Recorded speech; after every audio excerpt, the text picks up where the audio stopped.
For more great history, visit the Lincoln Area Archives Museum and, by appointment only, take their free walking tour of historic downtown Lincoln. Being a laborer means everything. It was what took care of me when I was growing up. It's what takes care of me now. Because of President Biden and the money he's put into infrastructure, the need for our workforce to expand is out of this world. When our members are able to go to work on these big projects that are funded by Biden's economic investments, it means continued growth in their wages, in their pensions, in their health benefits. It means they're going to be able to take care of their families.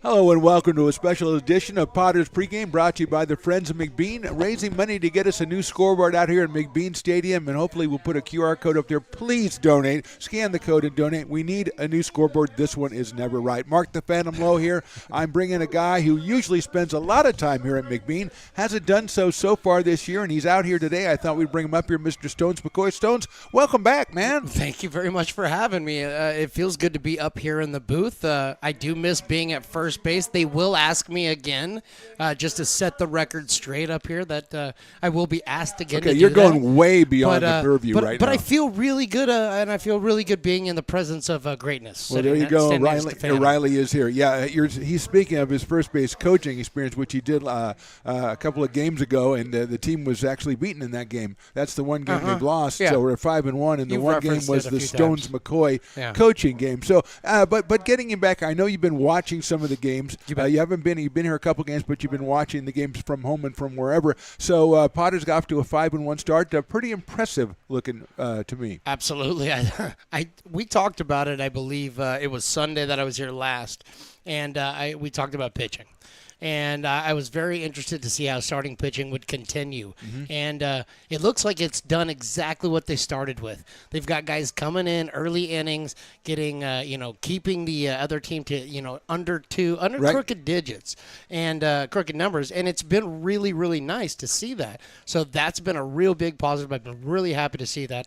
And then you got something like, a guy like JT Walden coming back.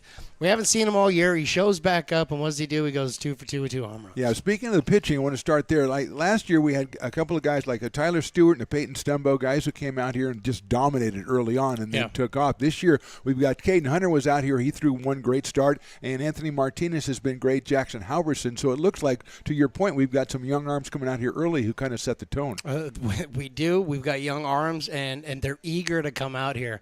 And they're going to have to be on top of their game tonight. I know we have, and I'll let you get to it here in a second, but I know we've got a new guy coming out here making a start, and then he's going to be making a start against a team right now in Alpha Prime that they haven't played a game on the season yet. So this could definitely be a challenge for our new guy coming up. Yeah, Alpha Prime, to kind of clarify, is a Northern California baseball club comprised mostly of high school seniors and juniors and those who have committed to like big-time universities. Yes. There's a couple of Stanfords here, a couple of Oregon States, Texas A&M. So a really good test for Ryan Castillo is the guy you're talking about. He'll be making the start in his debut for the Potters. So let's turn to the hitting side. You mentioned JT Walden. A couple of names I know the guy who's come out the last few days, Jacob Doyle, has been absolutely fantastic. And Mr. Jake Tandy's just been doing it since day one. We got two Jakes, Jake. Just absolutely killing the ball right now. And Tandy has been very, very spectacular with the bat. It's and he's and what's impressive about it is he's got the power.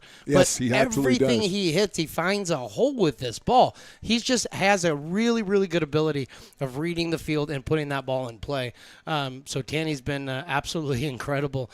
All the new guys. I mean, we've got a lot of good, solid offensive talent. Excuse me, but there's a guy I think that's kind of the Stones McCoy of this team, and that's Cole Eaton, the Cole center Eaton. fielder. He's roaming around out there. Yeah. He's getting on base however he can. He's kind of, when you watch these from wherever you are, and Lord knows we don't know where that is, I can see you going, that's the guy right there. That's my guy. Well, yeah, because he hustles, and what I love about it, and being a center fielder as I played for a little bit, but when I played center field, one of the things that I thought that was extremely important is hustling on every single play to my left and right, regardless if it was my ball or not. And what I like about him is I'm watching him back up right and left field. Okay, yeah, he's as a all center over the fielder, place. he's constantly in motion, and what that means is that he's locked into the game. And he's very, very much paying attention to what's happening. And a guy like that, you can't do anything but root for because it's exciting to watch. Absolutely exciting. Well, let's put the game aside. Let's go back to the broadcasting part. The Stones McCoy Start Stones Radio Network comes out here. You've done these games for 6 years with me, and you've got some guys coming out for you now with Riley the engineer and the great Chris Toy. How excited are you to see what they can do, and how excited are you for this year of Potters Broadcasting? I'm extremely excited. I'm already excited to watch what the Toy Man and Riley, my son, have been able to do so far. We've already learned a few new things that we didn't know in the ARC season, which was really exciting. So we've implemented a few new things, and hopefully you'll be able to see that tonight. Oh, great! As we bring in the pitch speed back to the broadcast. Track man back, yeah. But camera work I think has been tremendous. I'm excited to see how much better that can get, and it's really good at this point. And then you bring it every single year. We've been working together for a decade, and I can't really look back at the beginning of this and say you didn't work just as hard then as you are now. So I'm lucky to have the guys that I have. Stones McCoy, he is our guest on our pregame show. Stones, thanks for dropping by. I know you're going to hang out today, yes, sir. And then you're going to wander around. And first of all, tell people they watch how they can follow the games. A hobby. Can I at just Mi say Ranchito, hobby? Yes. has always set you up. Already started eating it, but yes, he's eaten half of it, and look how much of it is left. So Lincoln Potters Baseball YouTube, also Stones Radio Network YouTube. If people want to follow, that's correct. Just subscribe, and that's the way you'll never miss a game. You can also go over if you're a Facebook user. I know that some of our crowd here in Lincoln is still into Facebook. Stones Radio Network's producing this live on Facebook. There you go. And then the social mediaites that are out there that just want to do social media, you can watch this live on Twitter as well. So there's plenty of ways to find the game. We're happy to do this. We love being here in Lincoln, and we're just looking forward to another good season here in 2024. That's right. Thanks, Stones McCoy, our bet. guest on today's pregame show, brought to you by the Friends of McBean. We're back with first pitch and lineups right after this on the Stones Radio Networks.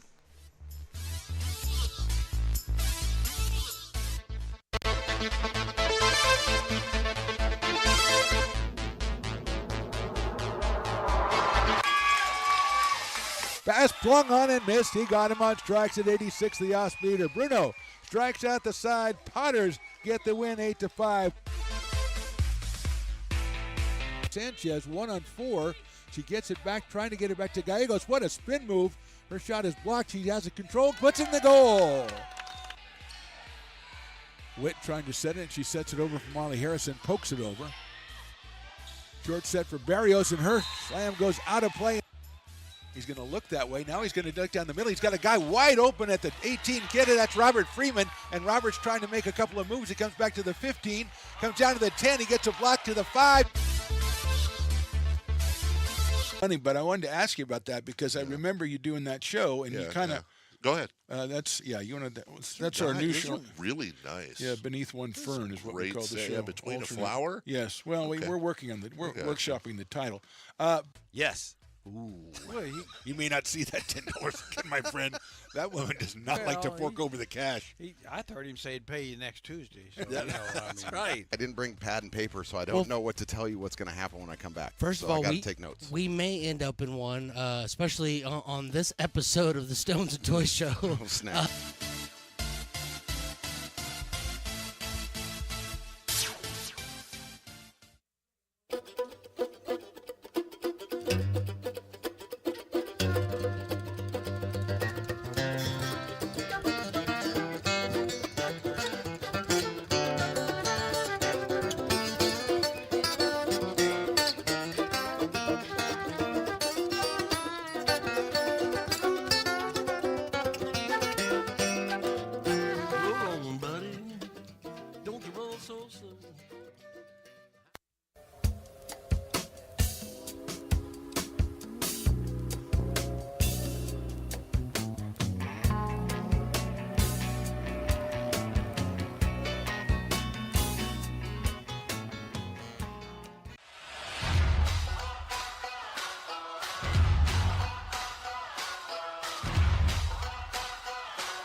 When it comes to your home's maintenance and repairs, Jeffers Resource Group has you covered.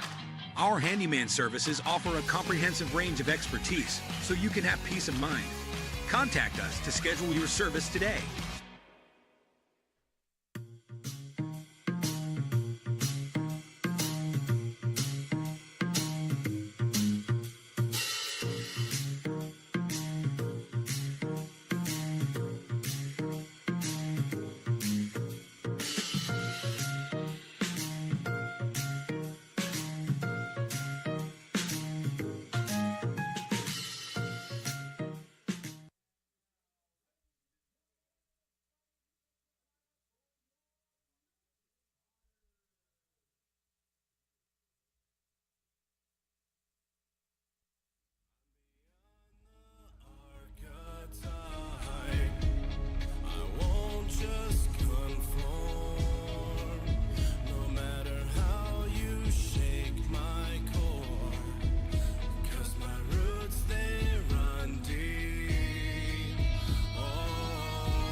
It's time for Lincoln Potters Baseball.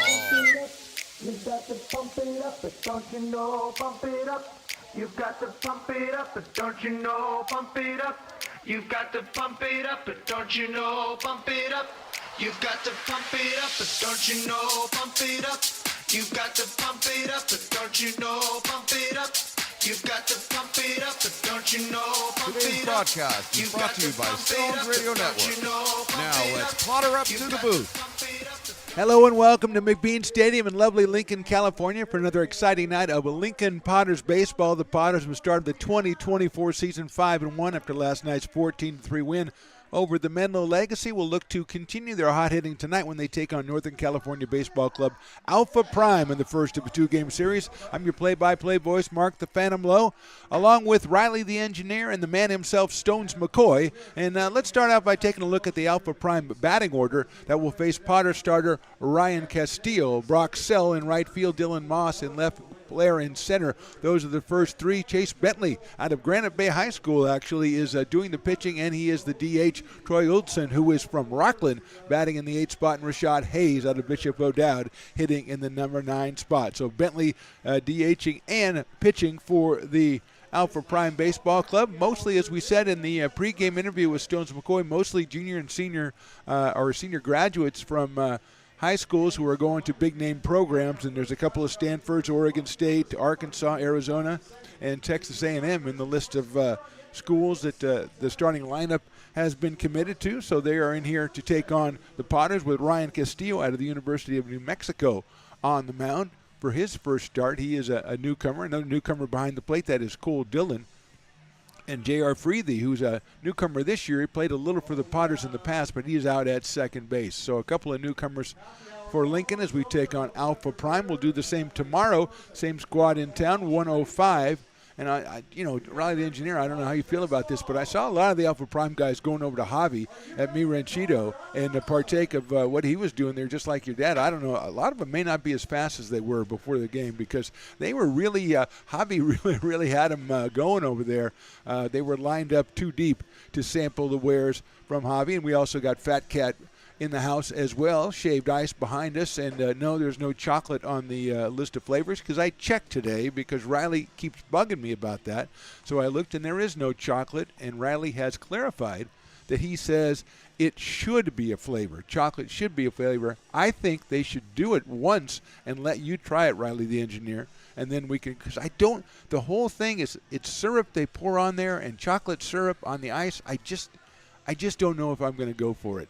But we'll find out. I mean, I'm open to it. If we can get him to do a little taste test, I would be glad to do that. Brock Sell going to settle in, and we are ready to go here. Saturday night, a very pleasant Saturday night, a very nice crowd out here. We've got the double bounce houses to the left. If you're here last night, you know that the obstacle course bounce house is installed right over there, right by the regular bounce house. Castillo will start us off with the fastball is outside, and we are underway here. 6:35 is our first pitch. And that's what time it was supposed to be. So well done, everybody involved. Fastball's in there for a strike. So the right fielder, left-handed hitter out of Tokay High School. Potters 5-1 on the season. 2-game set against the Alpha Prime Club. Breaking ball's chopped out to second base. That's the newcomer Freethy. Has it over to first for the out by a step on Brock Sell. So Castillo retires Sell for the first out of the inning. Let's take a look defensively at your Lincoln Potters if we can. Quincy Marlboro in left. It's Cole Eaton in center. Jacob Doyle back out in right. Griffiths at third today. Mancy moves from second to short. J.R. Freethy takes over at second. Mr. J.T. Walden at first, and the newcomer Cole Dillon behind the plate for equally a newcomer, Mr. Ryan Castillo, who now will face Dylan Moss, the left fielder. Moss out of IMG Academy is up here with one out and nobody on. Alec Blair to follow Dylan Moss. Swings and misses at the fastball from Castillo. Again, Ryan from University of New Mexico. Just like Luke Mancy out at shortstop today. Sonny Johnson played shortstop the last couple of days. He's out of the lineup today, and Mancy taking over. That's sliced foul down the first base line into the scattering some Potters in the bullpen. Hispanic Heritage Night, so special jerseys for the Potters, which will be auctioned off later in the game. Well, after the game, obviously, but I mean, the auction will take place later and be closed out later. Castillo is sitting right around 90 or 91 early on. That fastball right around there, and it's up high for a ball, 2-2. Yes, that means that Carson is on his job again. And I found out today Carson gets to do the fancy stuff. Jason has to do all the stuff where he puts it on social media and on the Instagrams and all the TikToks and everything. So he's got a lot of work he's got to do. Carson does nothing but look at the screen and go, oh, 90, and then just writes it down. 3-2 coming up on Dylan Moss. So of the two, I think maybe Jason has the harder job. That's all I'm saying, Riley the engineer. 3-2. Although Carson does a good job too, don't get me wrong. 3-2 pitch, inside corner, call strike 3. Beautiful location by Castillo. 2 up, 2 down for Alpha Prime, and that brings up Alec Blair. And I cannot keep saying Alpha Prime all day because that sounds Transformer-ish, and I don't know if I'm going to be comfortable with that. So we'll just call him Prime or Alpha. Riley, the engineer, you make the call. Alpha it is. Riley called it. Center fielder Alec Blair out of De La Salle High School settles in. About 6'3", I would say, at least. Takes the first one down low. He's a young guy, Willie. He's got to fill out a little bit. Willie Preston, the best PA man in the business, and now the one-liner guy. Oh, they're just cracking wise. Outside, 2-0. Put together a great soundtrack for 90s night last night and did the same for Hispanic Heritage Night tonight. Playing all the hits before the game. And, of course, if you're thinking about it, you've already missed happy hour because happy hour ends at the first pitch. Starts when the gates open, ends at first pitch. Tonight, right at 6:35. 2-0 pitches outside, 3-0. Alonso Alvarez will follow Blair in the lineup for Alpha.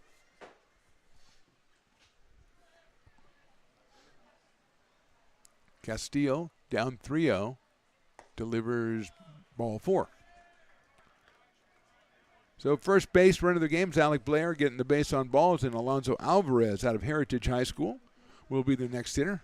Alonso behind the plate for Alpha. In this one, left-handed hitter with a very snazzy batting helmet that matches his jersey. And I say, well done, sir. We like fashion here at Stones Radio Networks, although we display none of it. Raleigh has already spilled stuff on his paint on his shorts today, so that's because he tried to, well, you got to watch out with the sauce is all I'm saying. That's all I'm saying. First pitch, a good-looking fastball in there for a strike. You can't sit on that couch back there and try to eat in because it's a very uneven couch. I think it came from a frat house back in 1973. So 0-1, Blair with a short lead at first base. That one's fouled off to the left, so it's quickly 0-2 on Alonso Alvarez. Mason Pike, the shortstop, in the number 5 spot. He is on deck. So yesterday it was like a gray Giants hat, and today it's a gray Dodgers hat. I mean, you know, it's just the same color. It's just a different insignia, and I just noticed it today. So there you go. Throw over to first base is not a very hard throw, to be quite fair. And getting back in there was Blair. 0-2 on Alvarez. Just getting started here at McBean Stadium. There goes the runner. The pitch is outside. The throw is going to be a little bit too low. Slow getting over, actually, Luke Mancy. And the throw really had nobody to find, and Blair's going to get the stolen base. Dillon got rid of it quickly, but it bounced into second, and Mancy, trying to come over from shortstop, wasn't able to make the pickup. So Blair is in scoring position. The count is now 1-2 on Alvarez. Freethy and Mancy probably have not played together, so trying to get their signal straight. That's in the dirt. Will go back to the backstop. That's a wild pitch, and all of a sudden Blair's over at third base with 2 outs, and now a 2-2 count on Alonso Alvarez. There's a guy that you would like, Raleigh, right there. He's got 2 hands. He's got 2 beers. You like that kind of efficiency. And the blue raspberry shaved ice, not chocolate.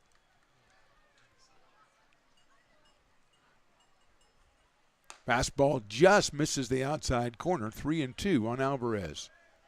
I'm sure when they said, let's try blue raspberry, that flavor wasn't that popular either. So maybe, that, it came into play, and now it's very popular. Maybe that chocolate would do the same. Maybe. Full count to Alvarez. Swings and lines it into center field. Eaton giving ground. Reaches up and makes the catch for the out. Hit well by Alvarez, but right at Cole Eaton in center field. No runs, 1 left. We go to the bottom of the first. It's Alpha Prime, nothing. Potters coming to bat. I'm Bill Evans, president of the Placer County Association of Realtors. We're in the store, our conference facilities, an amazing team help us keep together. an amazing organization. And we thank them all. This organization can't do what it does and can't run the way it runs without the help of so many members volunteering their time. The success of the Placer County Association of Realtors is largely dependent on our active volunteer members to help our organization and industry. The work of our committees greatly impacts our ability to champion efforts across the board and giving back to the Placer County community wherever we can.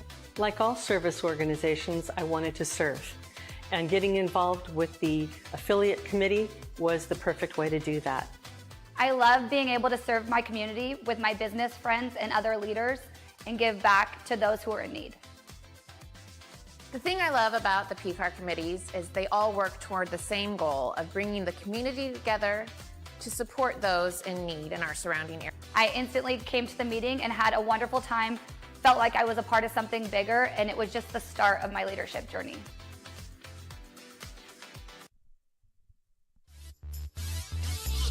Bottom of the first inning here from McBean Stadium. Alpha Prime not scoring in the top of the first inning. They got one base runner on a base on balls, so it is time for your Lincoln Potters. And let's take a look at how the Lincoln Potters are going to line up here. We've got the newcomer Cole Dillon leading us off with Cole Eaton second. Jake Tandy is on fire. 3 home runs in 3 consecutive games. Leads the team with 18 RBI. Jacob Doyle is 6 for 10 his first 2 games with a couple of home runs. Mancy in the 7th spot has been hitting the ball well, and Brett Griffiths rounds it off. He's batting 9th and playing third base behind Ryan Castillo. Chase Bentley, the right-hander, on the mound for Alpha, and he is out of Granite Bay High School. Big right-hander will be facing Dillon, Eaton, and Tandy coming up. So it sounds like Tyler Robertson, whenever a new guy comes, he just puts him up first. That's what he did with Sonny Johnson. He has Cole Eaton right behind him, and so here comes Cole Dillon. Hey, why don't you bat first? It sounds like a good idea. Bentley finishing up the warm-up tosses. Hispanic Heritage Night. $7 ciders, Julie Dog Ciders is a good deal. So if you're thinking of coming over and you're going, oh, I don't know if I can get a good cider over there. Well, you can. It's only $7. So drop on by. Still time to get in here. It's nothing.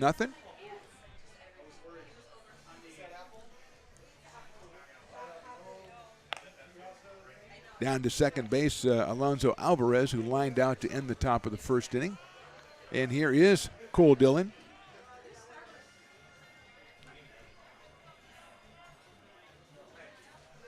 We're in number 5 in the Hispanic Heritage Night jerseys. Los Patorales or something. Willie said it right. I don't know what it is.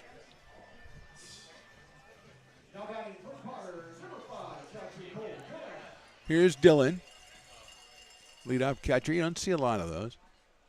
Takes a breaking ball high and starts it off 1 ball and no strikes with Cole Eaton and Jake Tandy to follow.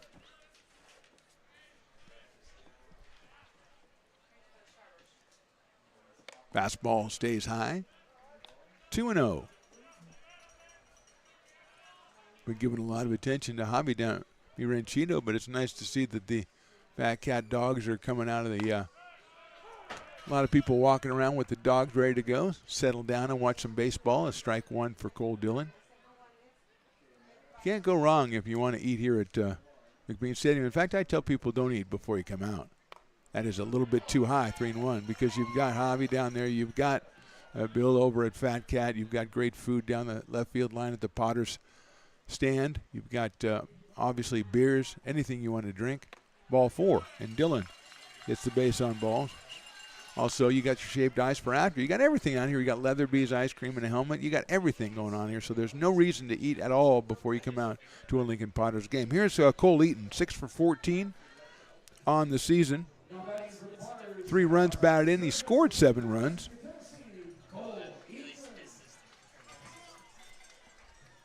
Dillon at first base, short lead on the throw right over there.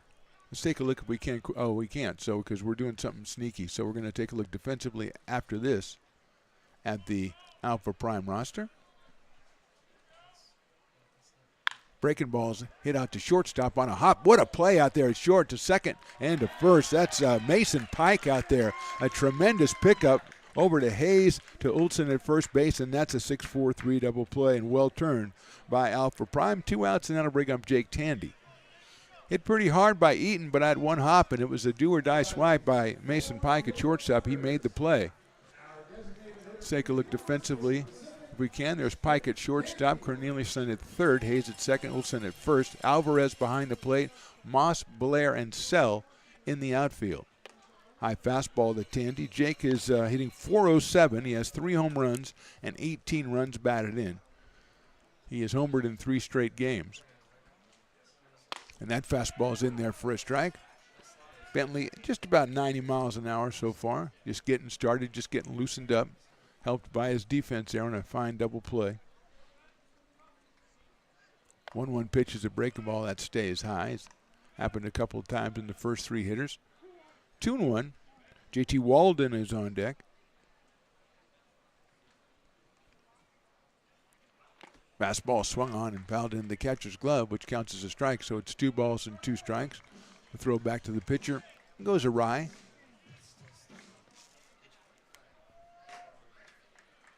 But we'll go at 2 balls and 2 strikes after Mason Pike retrieves it.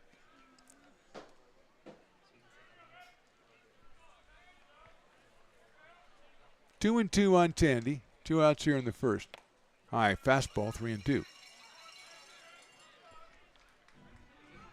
Sitting about 91, Chase Bentley out of Granite Bay High School. And that is high, ball 4. Second walk of the inning. The double play helped out matters, but now JT Walden coming to the plate. JT, his first night, had 2 3-run home runs. The last night he was 0 for 3, but he had 2 RBI, 1 on a hit by pitch with the bases loaded, 1 with a walk with the bases loaded. So 2 home runs, 8 runs batted in, and 2 for 5 on the season. Out of USC, it's JT Walden, Potter legend. He's got Tandy at first and 2 outs here in the first. That's in the dirt, gets away. It's going to be a wild pitch, and Tandy will get down to second base. Alonzo Alvarez behind the plate out of Heritage High School.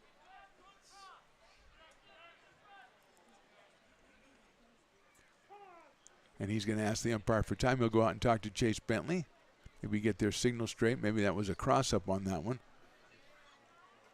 JT Walden will wait with a 1-ball, no strike count. Jacob Doyle, who's been very hot. Well, I was going to say he's very hot lately. He's only played 2 games, and he's 6 for 10 with 2 home runs, so I guess he's been very hot all season as far as Jacob Doyle is concerned.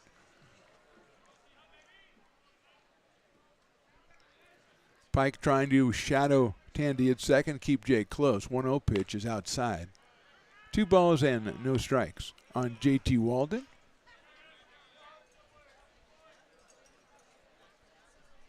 Real nice Saturday night crowd here as the Potters playing their seventh game. 2-0 to JT, takes a cut, fouls it into the catcher's glove. 2 balls and 1 strike. Candidate for the youngest fan, just coming up the stairs right now. I'm saying like 3 months maybe, something like that. Maybe a little, I'll go 5. You never know. It's been a while since I had a kid. Breaking ball's fouled a long while. So 2-0 to 2-2 on JT Walden with Tandy out at second base.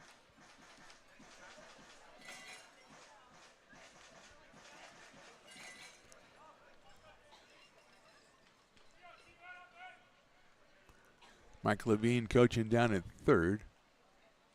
That sails outside, full count. Tyler Malone is joining the coaching staff. I believe he'll show up next Tuesday for the game against the West Coast Kings. We may have a vacancy tomorrow. 3-2 pitches popped up. It's going to go out of play to our left. There's a lot of activity over there, but it misses all of it, thankfully. 2 bounce houses and a grassy knoll and all kinds of stuff going on. Also, there's a concession stand behind the bleachers over there. So a lot going on down the third baseline. Down the first baseline, of course, it's the Brick and Barrel backyard beer garden. So there's a lot going down the first baseline. And the Kiln, the VIP section, way down the right field line. 3-2 pitch misses, ball 4. Good take by JT Walden on a pitch that didn't miss by much. It's a third walk by Bentley here in the first inning. And now Jacob Doyle, who was 3 for 5 both games he's played. He's had a home run in both games he's played. He has driven in 3 runs in both games he's played, and he's up here with 2 on and 2 out here in the bottom of the first against Chase Bentley.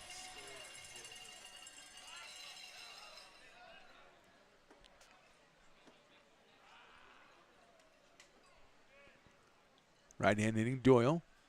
Breaking ball swung on and missed. Got that one down into the strike zone, did Bentley. And he's ahead 0-1. Jacob Doyle, University of Nevada, Reno. 0-1. There's a breaking ball that stays high and just misses his helmet, so it's 1 ball and 1 strike. Left fielder, that is Dylan Moss out there trying to work his way around with the sun. Kind of anticipating what he's going to do because it might come into play. Same with Corneliuson at third and Pike at shortstop. It's always a wake-up call to the left side of the infield and the outfield. 1 ball, 1 strike on Jacob Doyle. Tandy at second, Walden over at first, both with walks. Breaking ball's line but foul down the third base line. Over past the dugout out into the bullpen area.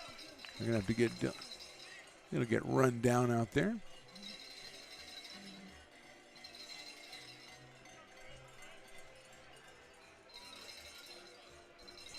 So it's 1 ball and 2 strikes on Jacob. He's followed by J.R. Freethy, the newcomer, in his first at bat for the Potters here in 2024.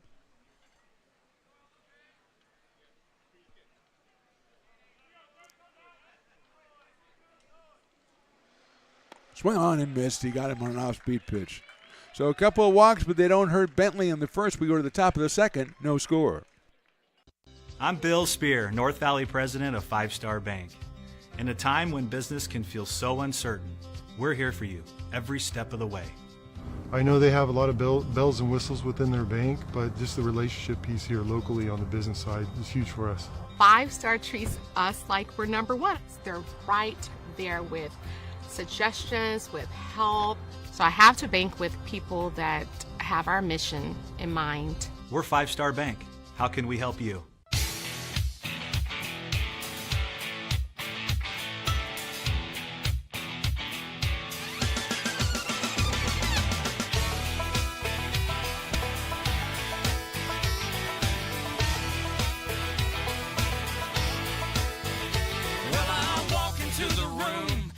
$100 bills, and it kills and it thrills like the horns on my Silverado grill.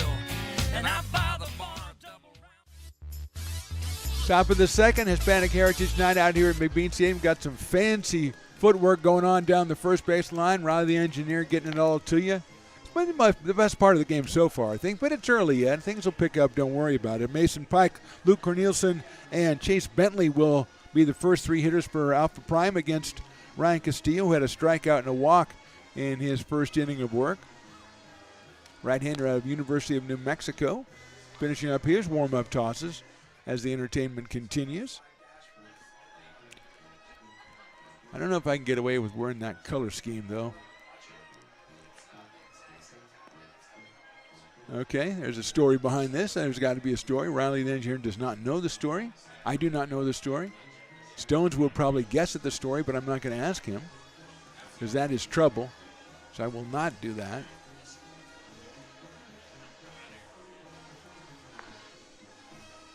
But it is quite catchy. Quite catchy. Still time to come out. I'm sure we'll get more performances if you get out here. I mean, we have a couple of seats available for you if you come right now. It's just the top of the second inning. And, if you're local, just drop on by. If you're watching us, from too far away, we miss you. We wish you were here. We will bring you the pictures as best we can. Especially, we got Piper's mascot race coming up soon. We got to bring you that. And we got axe throwing, and we've got bat spinning, and we got dance contests, and all kinds of stuff. Dylan throws it down to second base, scooped up down there by J.R. Freethy. We're ready to go here in the top of the second, although this is one of the longest songs. We might have to play the radio edit next time so that it doesn't go out. Got to do the commercial break here, so yeah. But everybody's having fun, so I say keep it going. Riley, what do you think, man? Just go for it, man. There we go, and it's stopping, and no, it's not. There we go. Take a bow. It's well-deserved. Let's go. Come on, let's hear it for him. Mason Pike, the shortstop, will lead us off out of Puyallup, Washington. Puyallup. That's what I want to say. Puyallup, Washington. And I'm sure that's wrong. Anyway, he's up here to start off the top of the second. Left-hand hitting shortstop. Already has made an excellent play out in the field to start a double play in the bottom of the first. Takes a fastball. It's in there.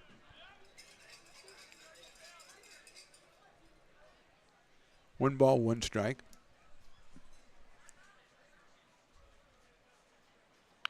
Chops that one foul back to the screen. One ball and 2 strikes now. Little pregame talk with Stones McCoy today, brought to you by Friends of McBean, raising money for a new scoreboard for McBean Stadium. Swing and a miss. Nice off-speed pitch by Castillo. He got him on strikes, his second strikeout of the game, and that will bring up Luke Corneliuson. He's out of Harbor High. Playing third base for the Alpha Prime team. Corneliuson stepping in, right-handed hitter against Ryan Castillo.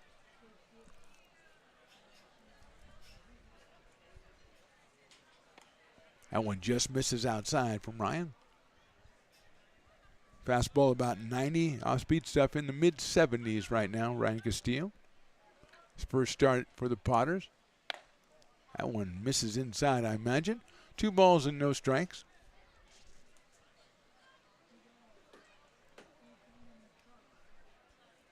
Chase Bentley, the pitcher, on deck. Takes low. Corneliuson ahead in the count. 3 balls and no strikes. 1 base runner for Prime so far. A walk to Alec Blair in the first. He made it as far as third before Alvarez flied out. Fastball down the middle from Ryan. 3 balls, 1 strike. VIP area well attended tonight. Well attended. Having a great time down there on a Saturday night. Piper the Peacock checking it out down there. That's foul back to the screen. Makes it 3 balls and 2 strikes. Piper not as jaunty today, Riley the engineer. Yesterday he was bouncing around. Of course, he had Pikachu out here yesterday, so there's a little bit of competition, I think. He upped his game, yeah. 3-2.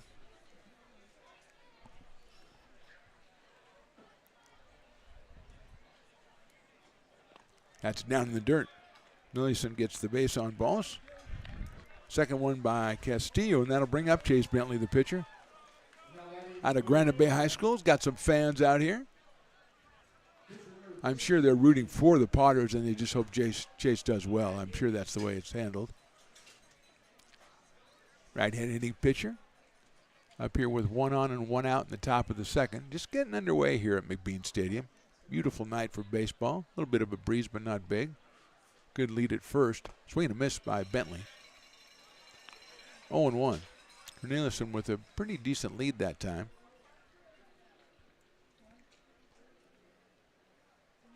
Blair stole the base back in the first inning. So let's see, he's got 1 foot out on the turf, and then Castillo goes, "That's too far, sir." And chases him back.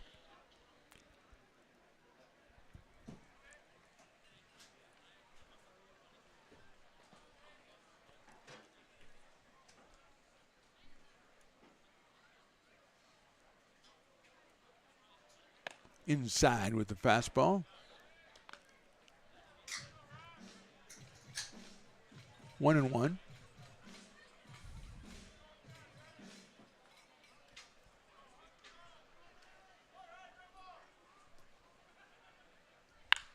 That one's hit deep to left field, looking up, and it is gone. Into the trees in left field. Chase Bentley puts Prime ahead 2-0.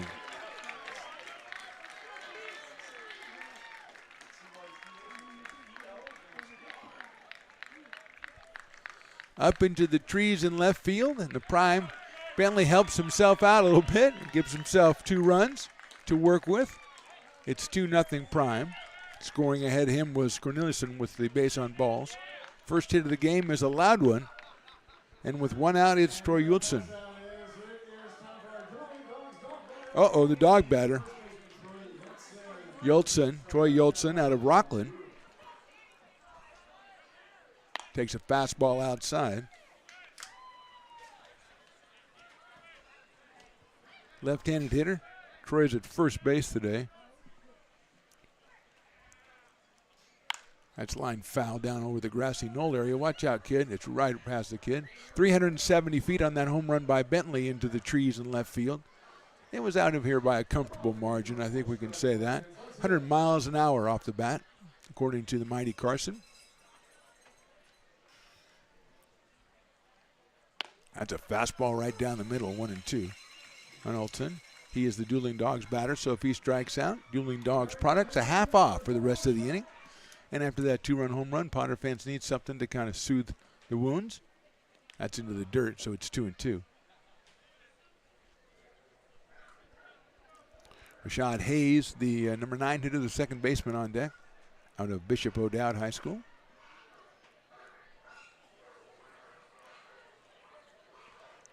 Cole Dillon going out to talk to Ryan Castillo. Both of them newcomers, both of them making their debuts for the Potters today, so trying to get on the same page.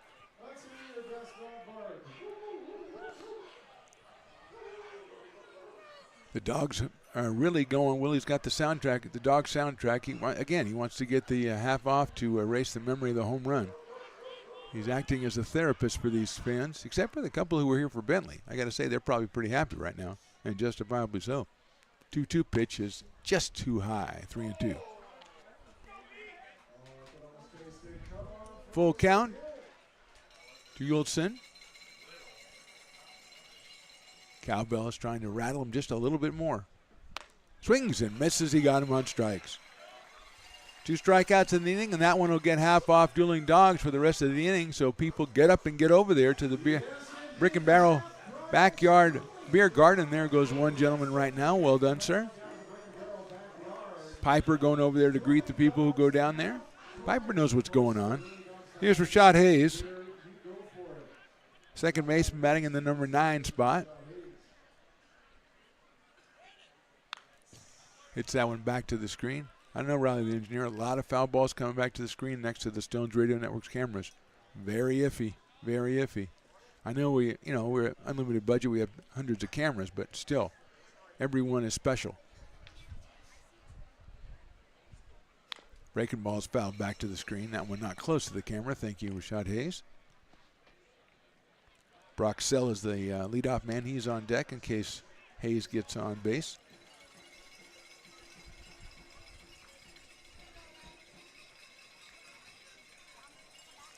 Coming up 0-2 from Castillo. Inside for a ball. Got him off the plate. Very sharp, old-style Montreal Expos kind of colors for the Alpha Prime team.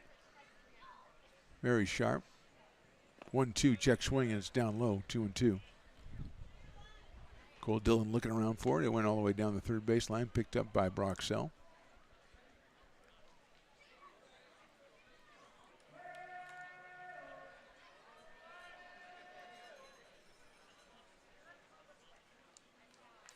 Check swing, did he go? He did. Called out by the first base umpire for the strikeout. So 3 strikeouts in the inning, but a big 2-run home run by Chase Bentley. We go to the bottom of the second, Prime up 2-0. This job is the Esplanade at Turkey Creek phases 4 and 5. Our scope of work for this project is full scope, so we've got all the underground, all the joint trench, and all the topside included with it.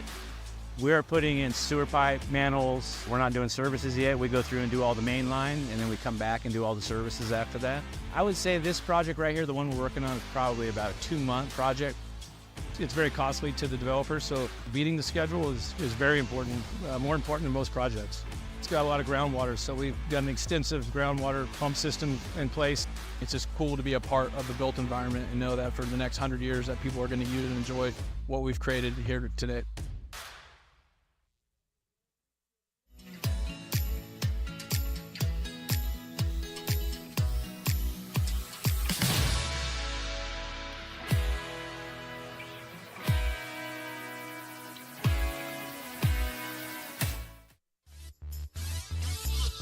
Coming back in the middle of the Piper's race, he went out to shake hands with one of the Alpha Prime members. You don't do that, Piper, during the race. That's why you're in 5th, okay? We got another record breaker right here, Riley the engineer, and Piper took a tumble at 3rd. Things are not going well for him. I think he's got to get back and maybe have one of those players-only Piper's-only meetings and talk to himself, because you don't go talk to the other team. You don't fall over. I don't know. Bottom of the second, Potters looking up at a 2-0 lead for the Alpha Prime team. J.R. Freethy, then Luke Mancy and Quincy Marlboro, the first three hitters, against Chase Bentley, who hopefully is tired from running around the bases and hitting that home run. Chase had 3 walks in the first inning, had a strikeout, also had a nice double play turned by his team behind him. So he comes into the bottom of the second with a 2-0 lead. Out of Granite Bay High School.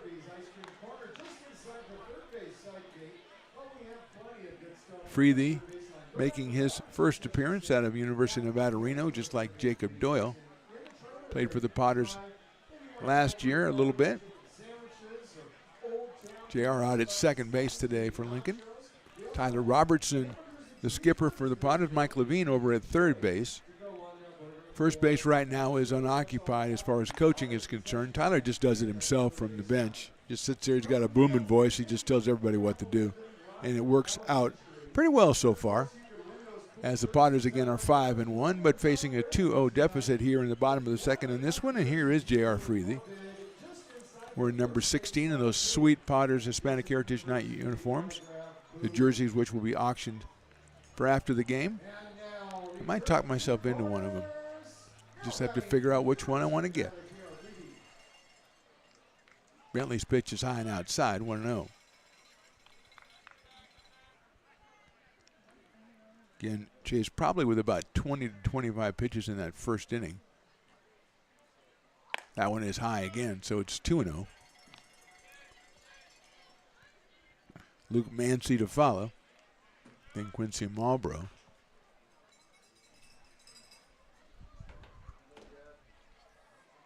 Fastball's high again.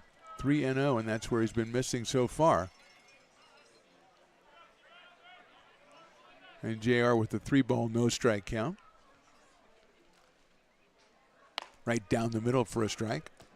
Bentley up at 90, a little higher than 90, I would think, so far. Bringing the big fastball, big right-hander. Popped out of play from JR, so he gets back in the count at 3 balls and 2 strikes.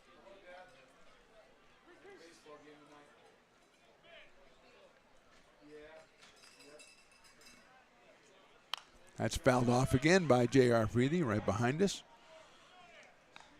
A lot of cars out there to our left, about, 100 yards or so. The Lincoln Little League doing some playoffs or tournament or something over there. So there's people everywhere around here. 3-2 pitch, high, ball 4. Good at bat by Freethy. Fouled off a couple of strikes and then took that one high and outside. 4th walk issued by Bentley, and here's Luke Mancy, who is 5 for 14 on the season with 3 runs batted in out of the University of New Mexico, down about San Diego way for Luke Mancy, and he makes his way over to New Mexico. Check swing, it's down low, off speed. 1-0. Quincy Marlboro to follow.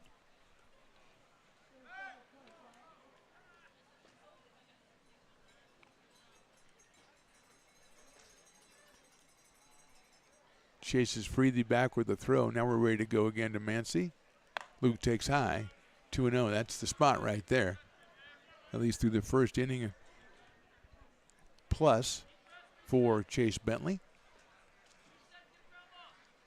Big guy, probably about 6'3" or 6'4" out on the mound.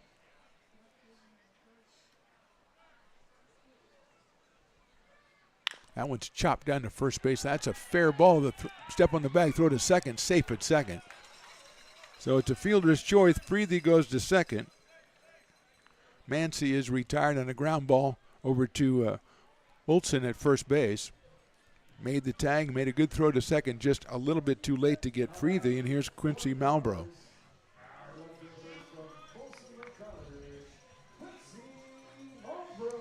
So Marlboro coming up here with a runner at second and 1 out. Out of Folsom Lake College, hit .359 this year for the Falcons, so a great season for Quincy. Hitting .263 so far for the Potters. Takes a breaking ball and catches the inside corner. 0-1 on Marlboro.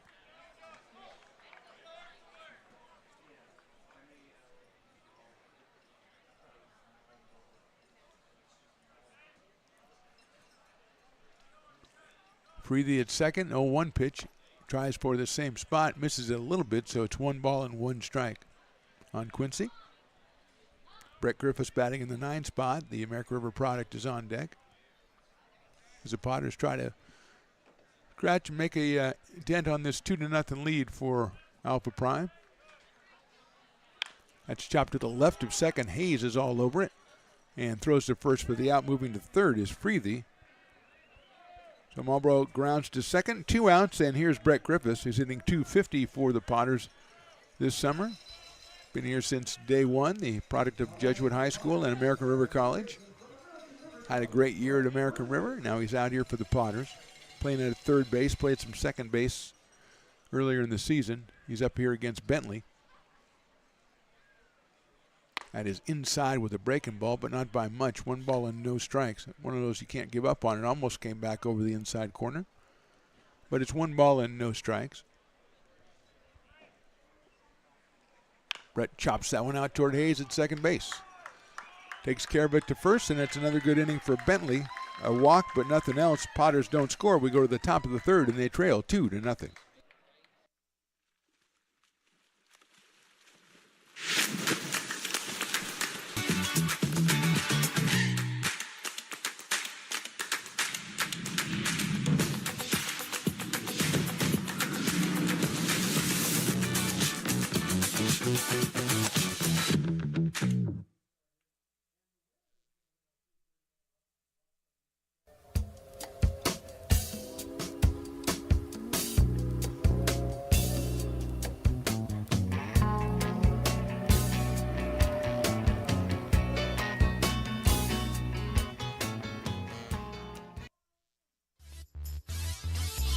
Top of the third inning, the axe throwing taking place down the first baseline. I don't think it's as good as the one yesterday, Riley, when they had like 3 straight bullseyes or something. That was fantastic yesterday. Ryan Castillo warming up, and there we go. We've got some good action. There we go. We got a bullseye over there. Come on, center that thing over here. Come on. Oh, there we go. Nicely played. Yep, well done. Piper in there giving a high five. Well done down the first base line. Getting ready for the top of the third. Brock Sill, Dylan Moss, and Alec Blair. Just checking out my Twitter. Stones McCoy has posted the link to join the game on Twitter and see that Cliff Stahl has followed me. Cliff Stahl, the father of Drew Stahl, the great Potter legend who plays, I think, for Oral Roberts University, who just got eliminated today in the college baseball tournament, but drew a tremendous Potter and a tremendous family. So we say hello to the entire Drew Stahl family. Here's Brock Sell, and I was thinking if Brock Sell had himself a jersey and it says Sell on the back, he could go to the A's games and be very popular. That's just what I'm thinking. I have a very dear friend who's a big A's fan. I think she would definitely want a Brock Sell jersey so she could wear that to the ball game and represent. Left-handed hitter, grounded to second his first time up. He's hitting in the number 1 spot and playing right field out of Tokay High School. Takes a fastball in there for a strike from Castillo. Ryan has just given up 1 hit. He struck out 4 in the first 2 innings, but that hit a 2-run home run by Chase Bentley. That one's inside. It might have hit him. And Brock is acting like it did because he just threw the bat away. So we're going to take that as a sign, put him down at first base in our official scorebook. And Dylan Moss will come up to the plate. Dylan struck out looking his first time up out of IMG Academy. Playing out in left field for Prime, or for Alpha. That's how we're saying it, right? I'm sorry, Riley the engineer. Good lead at first base by Sell. First pitch is just inside and almost hit him. 1 ball and no strikes.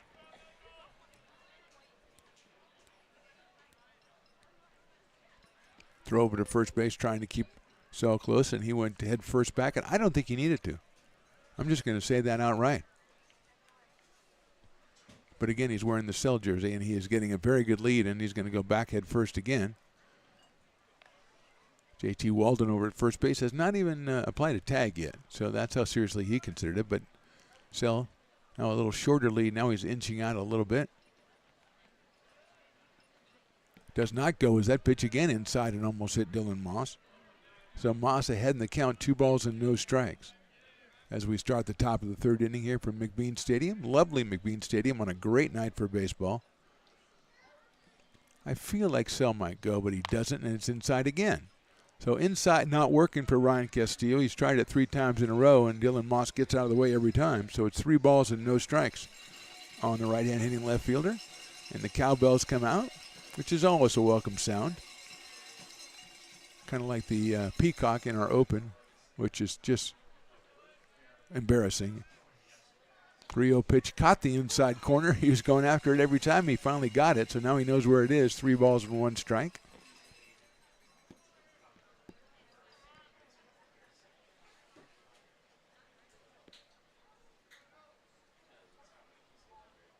That one is fouled off, and that also was inside on the hands of Dylan Moss.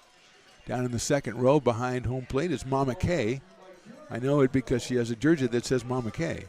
So that really helps me up here. If you wear something that tells me what your name is, that really helped me when I try to announce you to the crowd. 3 balls and 2 strikes now on Dylan Moss. Alec Blair will follow him. Piper doing some glad handing down behind home plate. Well, you know, not on the field, but you know what I mean. Walking by Mama Kay, high-fiving people, and squaring off against an older gentleman. Please don't do that, Piper. 3-2 pitch inside, ball 4. So 2 on, nobody out here in the top of the third for Prime, and it's Alec Blair who walked his first time up, big left-hand hitting center fielder out of De La Salle High School.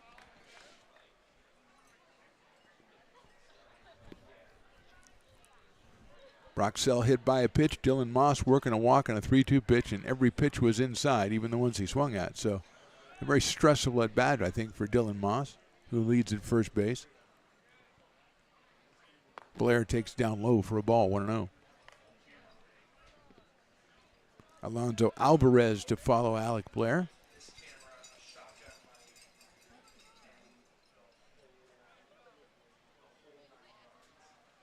Castillo tries the breaking ball, but it misses outside.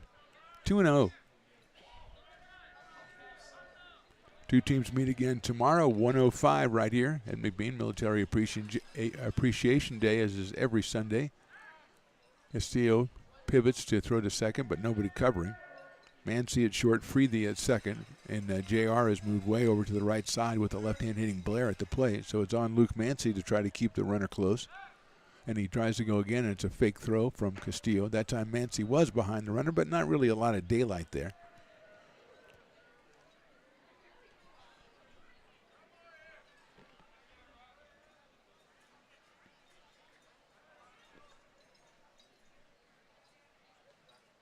Two 2-0 pitches in there for a strike. 2-1.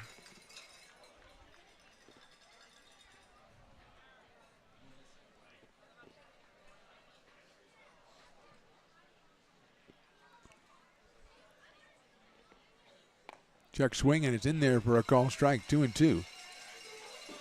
Blair not really agreeing with that, but he's going to have to learn to live with the consequences. 2 balls and 2 strikes. Sell at second, still getting a pretty good lead with Mancy behind him. JT Walden, of course, at first playing behind the runner. 2-2 pitch, breaking balls lifted into center. Eaton coming on, and he's going to get it on a hop. He's going to try to get him at second. He got him, but it pulled him off the bag, and everybody is safe. So Cole did a tremendous job deking it like he was going to make the catch. Got the ball on a hop, threw it to J.R. Freethy, but pulled him off the bag just slightly. It'll go down as a base hit for Blair. It'll load the bases with nobody out. Second hit of the game for Alpha Prime, and it'll bring up Alonzo Alvarez, who hit a line drive to center field his first time up to end the top of the first inning. So Alonzo is 0 for 1 out of Heritage High School. Left-hand hitting catcher. Takes a fastball on the outside corner, so it's 0-1 on Alvarez. Just a really good play all around from Cole Eaton, except his throw was just a little bit off and pulled Freethy off second base. It's fouled off by Alvarez. A little bit late on that swing, so it's 0-2 on Alonzo. Left-handed hitting catcher. He's got Sell at third. He's got Moss at second and Blair over at first.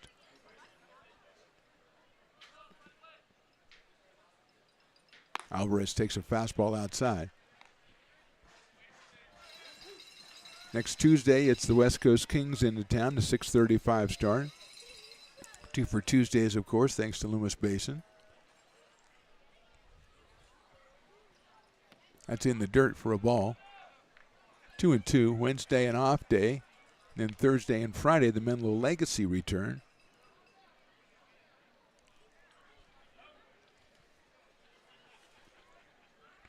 West Coast Kings back on Saturday, and on Sunday, it's the San Francisco Seals coming to town for the first time. 2-2 pitch is fouled off behind us. Stays 2-2. First league game, first Pacific Empire League home game will be a series against the Humboldt Crabs, June 18th, 19th, and 20th, and that's followed immediately by the Medford Rogues coming to town, 21, 22nd, and the 23rd. You want to get tickets for those. Those are going to be great games. The Pacific Empire League, high 3-2. Opening the season at home against Humboldt and Medford. Going to be a tremendous, tremendous stretch of games. LincolnPotters.com for tickets and for more information. Full count now on Alvarez. Hits it sharply, but I think foul. I think foul down the first base line. It's on the right side of the bag. Alvarez is still going. Everybody's still going except the umpire who called it foul about 20 seconds ago. Alonso just smoked it, but it was to the right of first base, which constitutes a foul ball. So we'll go again, 3 balls and 2 strikes. I think Alonso's going to need a minute just to catch his breath out there as he ended up close to second base on a foul ball. Roxell hung out to hand him his bat back, and then Brock's going to go back to third base. Obstacle course bounce house is insane down there, Riley the engineer. It's just a rocket. There's probably like dozens of kids in there. I don't even know if it's legal, to be honest with you. Full count again on Alonso Alvarez. Hits that one well to left field. Albro is coming up. He's going to make the catch. Sell will tag. He will score. The throw comes in and is cut off by Brett Griffiths. So the run scores. Brock Sell across the plate as a sacrifice fly for Alvarez. And Prime leads it now 3-0 as Blair stays at first, Moss staying at second. Good job by Albro to fight the sun out there in left field and make the catch. So here's Mason Pike, who struck out his first time up. Puyallup High School for Mason Pike, who takes inside. I think that hit him on the knee or in the leg area, so he'll go to first base. That will load the bases again. Second hit batter of the inning. And we'll bring up Luke Corneliuson. He walked and scored in the second inning. Scored on the Chase Bentley home run. Chase moves into the on-deck circle. Corneliuson out of Harbor. Headed, according to this, to Arkansas.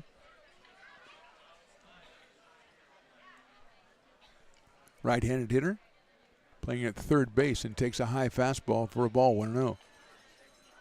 1 ball, no strikes on Corneliuson. We have the bases loaded. We have 1 out in the inning. We have 1 run scoring on the sac fly from Alvarez. That's hit up in the air to right field. Doyle's going to track it down. Jacob makes the catch, guns it to the plate. It's a little offline, and it's backed up by the pitcher, Castillo. So it's a sacrifice fly as Moss scores. Corneliuson gets an RBI. Makes it 4-0 in favor of Prime and brings up Chase Bentley. Going to third on that was Blair, but staying at first is Mason Pike. So first and third, 2 outs, 2 in. And Bentley, who had a 2-run home run his first time up at the plate.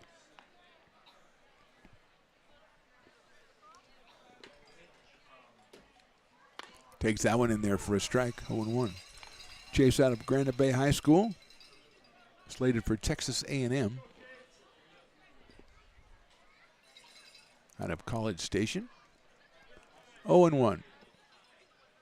Fastball high and inside. 1-1 Cole Dillon behind the plate. For the Potters in this one, newcomer.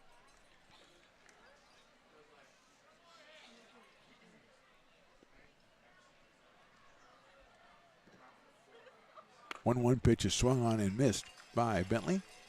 in a hole 1 and 2. I believe he was down 1 and 2 the first time, and that didn't work out well for the Potters as it disappeared in those trees in left field 370 feet away. So Ryan Castillo trying to make sure that does not happen again. Pike leading at first base. Blair over at third. 1-2 pitch is lined to the left, is short off the glove of Mancy into center field for a base hit. That will score a run, and getting back is Mason Pike to second base. Bentley with his third RBI. Blair scores. Second hit of the inning, third in the game for the Alpha Prime team, 2 of them by Chase Bentley, and that'll bring up Troy Olson, the first baseman, the Dueling Dogs batter today. So Troy out of Rockland, California, playing out at first base for Alpha Prime, left-handed hitter. He's got runners at first and second. Swings and misses at an off-speed pitch. So 2 hit batters and a walk in this inning, a single, 2 sacrifice flies, and another single. Rashad Hayes on deck.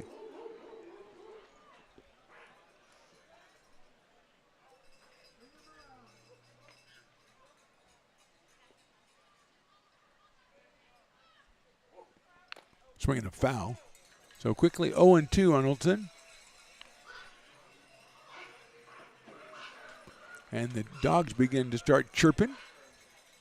Potters are looking for something to redeem this inning, and maybe half off of Dueling Dogs will do the trick. For Potter fans, I think it will go a long way. 0-2. Hit sharply out to shortstop. Mancy has he's going to go to short way at second for the force, and he is out. Fielder's choice ends the inning, but not before 3 runs scored. We go to the bottom of the third. Potters down 5-0. American River College is a top-tier community college sports program that provides student athletes with the opportunity to thrive both athletically and academically. ARC Athletics is currently ranked 5th in the state and 2nd in Northern California. With over 19 sports programs, our athletes compete with the region's best athletes.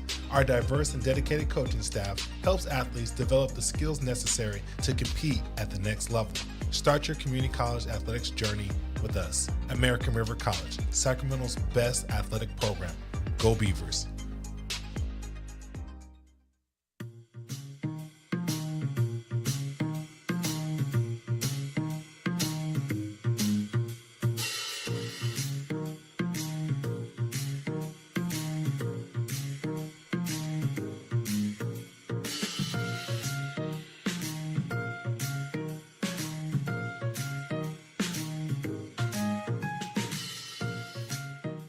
When it comes to your home's maintenance and repairs, Jeffers Resource Group has you covered. Our handyman services offer a comprehensive range of expertise, from minor carpentry to drywall, electrical and flooring for property managers, landlords, and renters alike.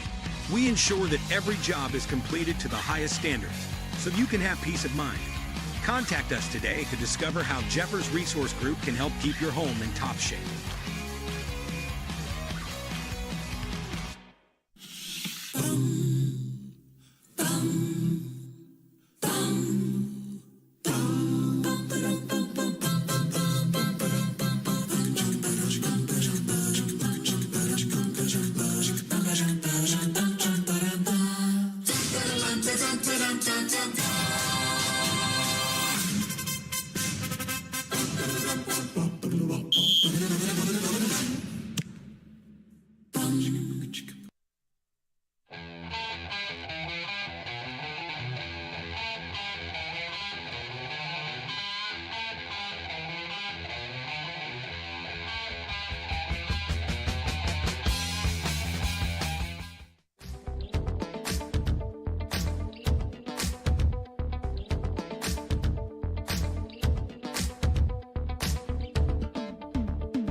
Welcome back to the bottom of the third. Hopefully you're enjoying the tremendous dancing that we're being treated to. The only problem with it is it's going a little longer than the usual inning break, and so Chase Bentley's waiting out on the mound, and poor Riley is trying, or Riley the engineer, of course, is trying to match the commercials to the fact that the dancing is about 3.5. Well, I think we've gotten into about 4 minutes now of tremendous dancing. Everybody's loving it, and I have to applaud them.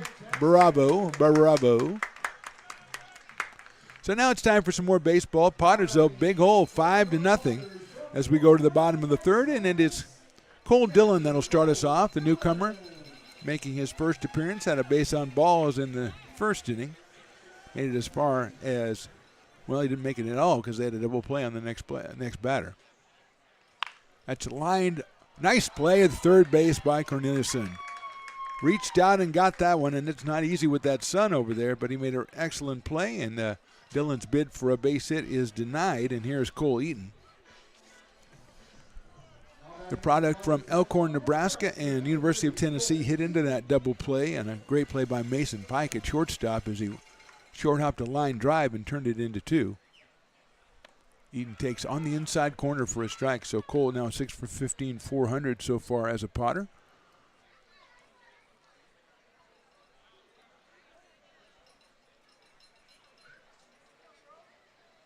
Takes that one. It's also in there for a strike. So Bentley seems to have found the range a little bit more here in this third inning. He walked 4 in the first 2 innings, but didn't give up any runs. Check swing, and it's outside. Alvarez behind the plate blocks it.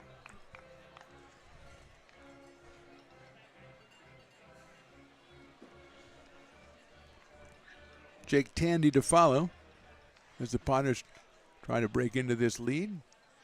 Fastball's a little bit too high. So it evens the count to Cole Eaton at 2 balls and 2 strikes. Breaking ball's popped up. Giving chase is Alvarez, but that's going to be in the stands. The well-populated stands here at McBean Stadium, who right now are not happy with the way things are going as their Potters trail at 5-0.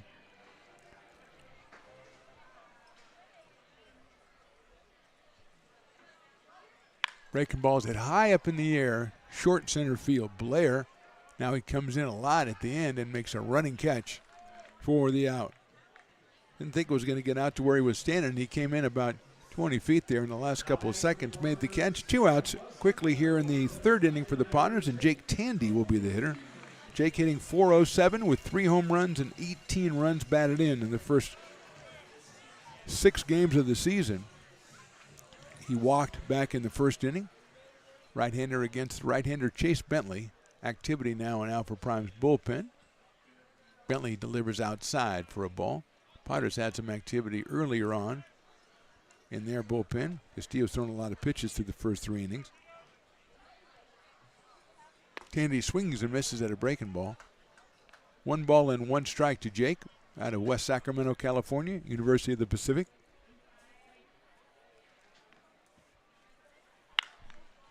That one's hit up high in the air to center field. Blair coming in again. Second baseman Hayes going out. Now Blair calls him off and makes the catch in short right center. So quick inning for Chase Bentley. We go to the top of the 4th. Prime on top, 5-0.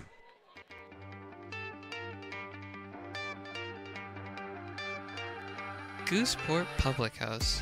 We have sports on 10 big screen TVs, 23 beer taps with classics and crafts, a full bar with creative craft mixed drinks, live music, and most importantly, great fresh food. In downtown Roseville off Vernon Street, only 15 minutes from the ballpark. See ya at Gooseport.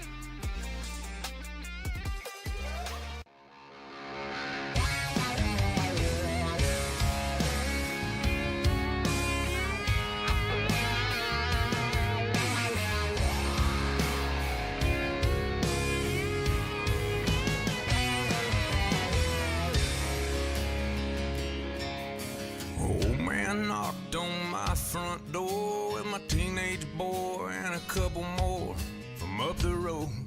He had him by the collar, said he caught him. Top of the fourth inning from McBean Stadium on Hispanic Heritage Night. The Potters trail at 5-0. It's Rashad Hayes, then Broxell and Dylan Moss, the first three hitters, against Ryan Castillo, still out on the hill for the Potters, I believe anyway. Raleigh hasn't told me any difference. I think that might be Micah Marquez. Micah Marquez has taken over. So Castillo goes 3 innings, gives up 3 hits, 5 runs, all of them earned.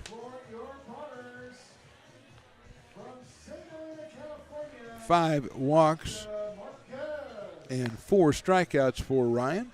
And Micah Marquez, who pitched in the first game of the season for the Potters, he pitched 4 innings, 4 hits, 2 strikeouts, no runs, and no walks. And so he will come out here and throw here in the top of the fourth inning. Micah out of St. Helena, California, St. Helena High School. And he will face Rashad Hayes, and then Broxell and Dylan Moss.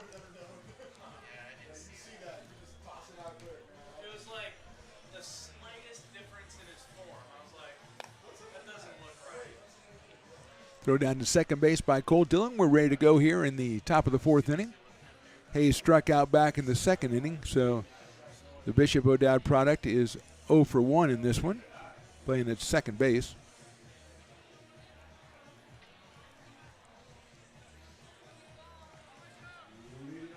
Marquez also played shortstop for 1 inning.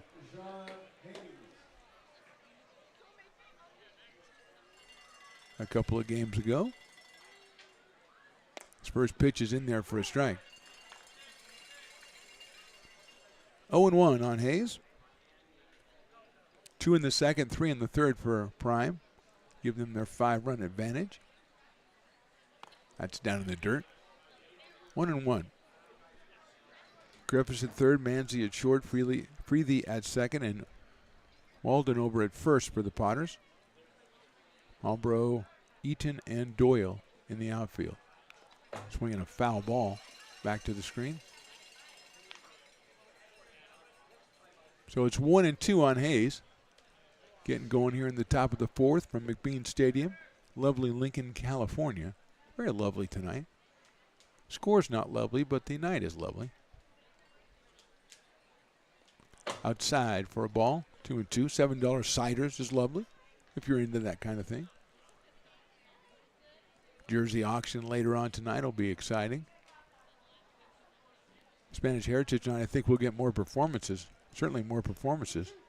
And Riley the engineer will be all over it so that you're seeing all those performances.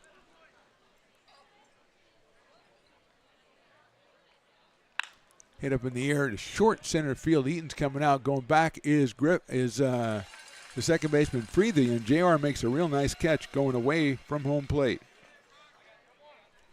So not a regular pop-up to the second baseman, but JR gets the put out. 1 out here in the fourth, and Broxell, who was grounded out and been hit by a pitch.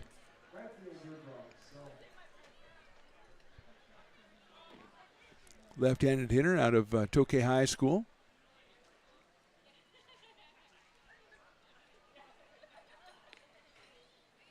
Marquez's pitch is in there for a strike.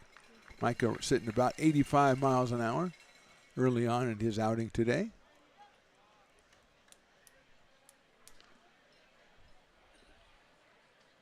Inside. Brock almost got hit for the second time, but managed to escape contact with the ball, so it's 1 ball and 1 strike. Dylan Moss, the left fielder, on deck.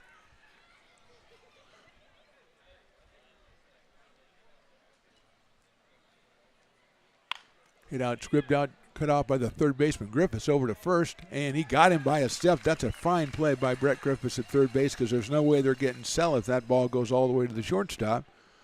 So he is out 5-3. 2 outs here in the fourth inning, and Dylan Moss will be the hitter. Dylan struck out looking in the first and walked and scored in the third. He is out of IMG Academy. Playing out in left field for Prime in this one.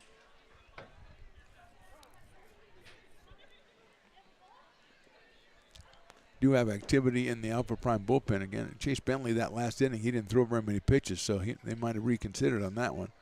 So he got out of that inning very quickly.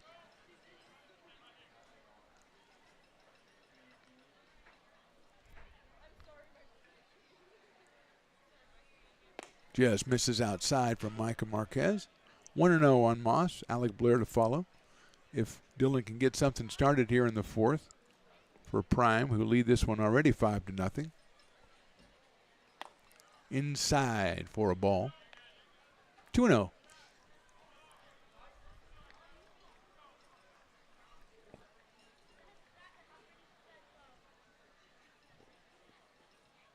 Right down the middle, 2-1. Little breeze out here, not really affecting anything, but just a perfect night for baseball.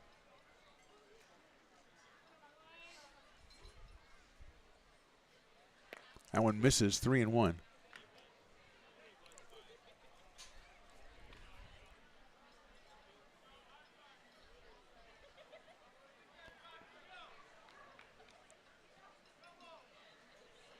Nothing beats a plate of nachos. You can have all kinds of stuff. A guy walks up with nachos, you're like, that's what I want. Strike two. Doesn't matter what you've had already. And we've had plenty. You see a guy walking up with nachos, I want some nachos. I mean, that's human nature right there. Full count. Misses outside, ball 4. Second straight base on balls for Dylan Moss. He'll go down to first base with 2 outs. And here's Alec Blair, who was walked and singled to center. Hit a line drive single that Cole Eaton almost turned into a force out at second, but couldn't make the throw accurate enough, and the runner was saved. So Blair is 1 for 1 with a walk. Big left-handed hitter out of De La Salle High School.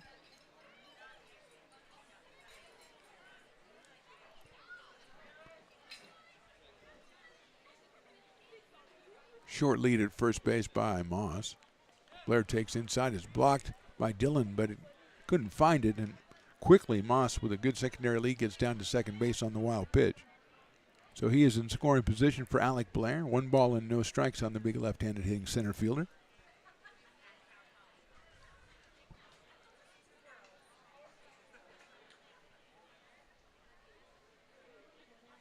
Outfield straightaway and deep for Blair, who takes a ball inside and low, 2-0.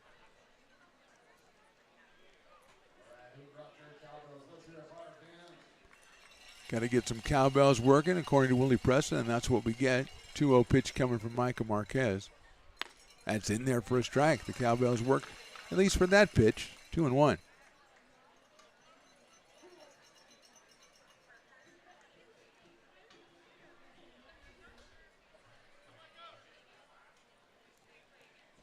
Moss at second base. 2-1 pitch is hit sharply right past him into center field for a base hit. Moss is going to round third. He will score easily.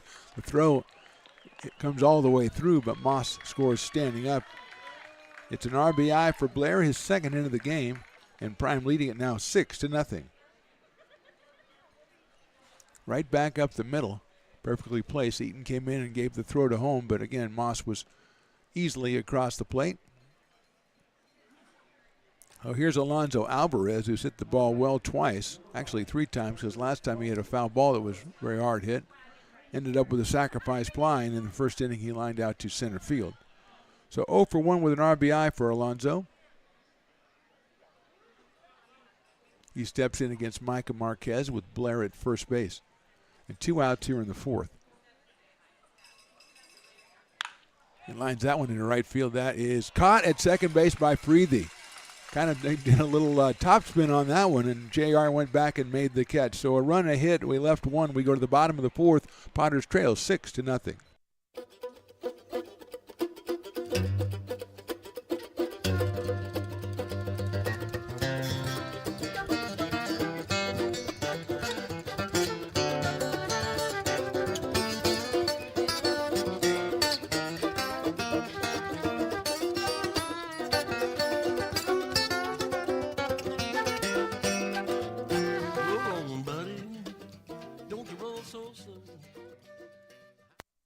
Being a laborer means everything. It was what took care of me when I was growing up. It's what takes care of me now. Because of President Biden and the money he's put into infrastructure, the need for our workforce to expand is out of this world. When our members are able to go to work on these big projects that are funded by Biden's economic investments, it means continued growth in their wages, in their pensions, in their health benefits. It means they're going to be able to take care of their families.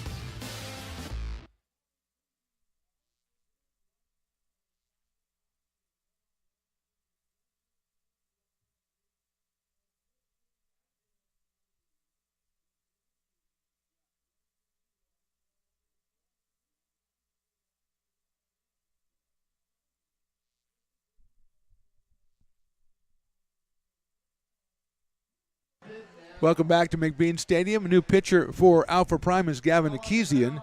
The right-hander will take over for Chase Bentley, who went 3 innings, did not give up a hit or a run. It did walk 4 and struck out 1, so he was largely very effective out there.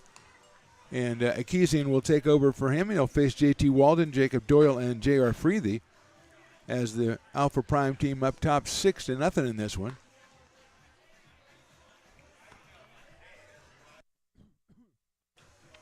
So Gavin Akizian taking over on the mound, right-hander. He'll face J.T. Walden, Jacob Doyle, J.R. Freethy, and hopefully more for the Potters as they look to break out here. Scored 14 runs yesterday, scored 22 against the Anchors a couple of days ago, but so far nothing against the Alpha Prime team led by Chase Bentley.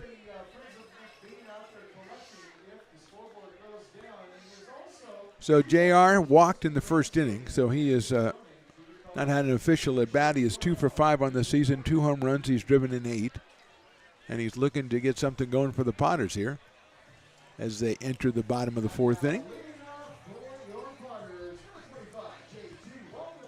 Akizian working from the windup. Sails a fastball outside, 1 ball and no strikes.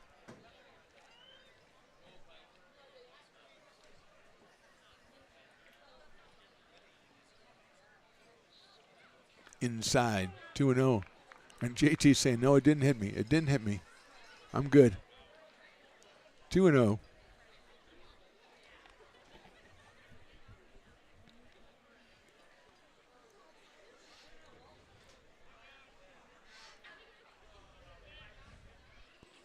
Left-hand hitter out of USC takes the fastball in there for a strike.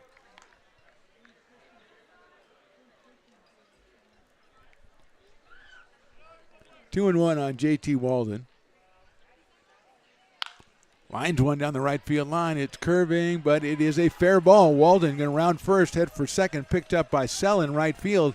Gets it in, but not in time. And JT Walden has the Potters' first hit. It's a double down the right field line. That means a section gets a doubles from in and out. If you get a double, if anybody gets a double, or the Potters turn a double play. So JT Walden just got in and out for a bunch of people. So well done on many levels, JT Walden. Here's Jacob Doyle, who's 6 for 10 coming in, struck out back in the first. So Jacob with 2 home runs and 6 runs batted in on the season. Big right-handed hitter. There goes JT on the run, and there will be no throw as he goes head first. A beautiful dive to steal third base. I hope someone got that. That's a meme right there because he was just taking a dive. And he's at third base. The pitch called a ball. Akizian's fastball outside his fastball. According to Carson, about 89, 90 miles an hour. And quite frankly, I thought Carson would have that information here at least one pitch ago. So, I don't know, maybe. Is he getting complacent, Raleigh, the engineer? He knows he has the job sewed up, so he's taking it easy. 2-0 on Doyle. Chops it foul down the third base line past Coach Mike Levine. And down into the bullpen area. So it's 2-1 on Jacob out of Nevada Reno. Newcomer J.R. Freethy on deck. Potters with a runner to third. And nobody out here in the bottom of the 4th. Akizian's fastball outside, so it's 3-1.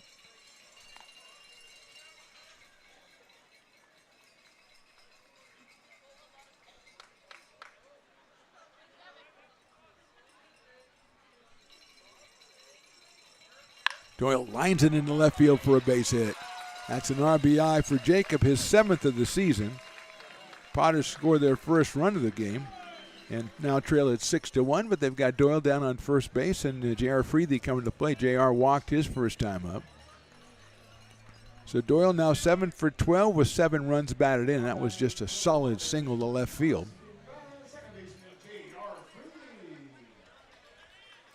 Here's Freethy. University, Nevada Reno as well.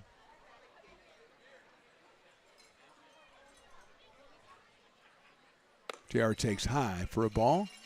1-0. Potters 5-1 on the season. Alpha Prime playing their first game. Short lead at first for Doyle.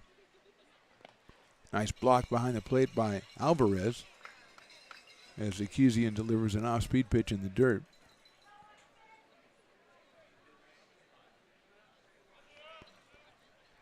Two balls, no strikes on J.R. Freethy.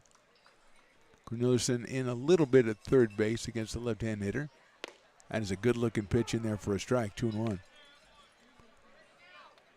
Luke Mancy to follow for the Potters.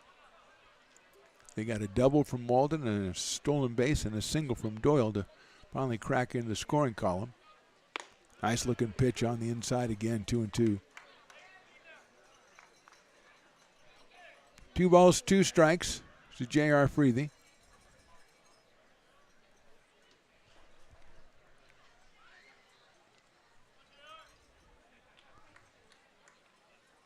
Inside gets away. No, that's going to hit him. So J.R. will go down to first base.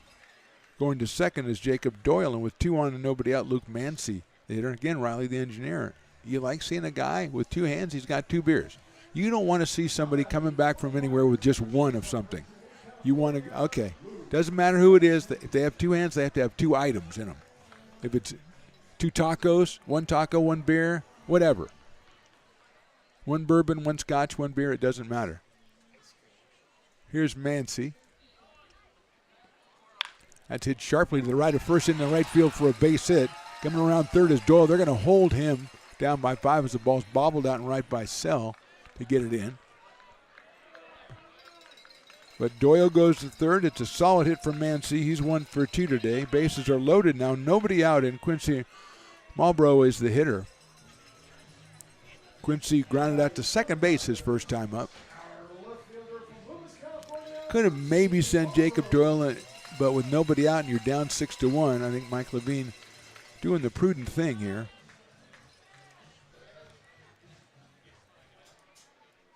Third hit of the inning for Lincoln. And here's Marlborough. Quincy takes outside for a ball. Brett Griffiths on deck.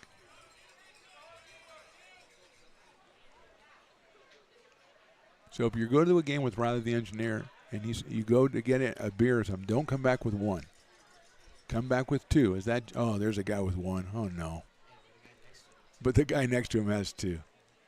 Outside. Maybe they're together and there's just 2 of them and they only have 1 other person. They only need 3. 2 balls and no strikes on Quincy. Hitting .263 coming in, and now we're going to have a meeting at the mound for Alpha Prime, and they're going to talk about it. Potters came out after Chase Bentley left the game. He went 3 innings, gave up no hits, walked 4, struck out 1. Potters immediately with Akizian coming out. We had a double from J.T. Walden. He stole third. Then Doyle singled him in. Freethy hit by a pitch on a 1-2 count, and then Mancy with a clean single to right field. Doyle holding at third with nobody out. And now a 2-ball, no-strike count to Quincy Marlborough.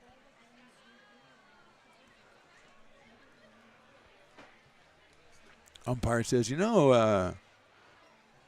this is a Saturday night, which is all right for fighting, but not all right for talking. Let's go. Let's break it up, and that's what happens.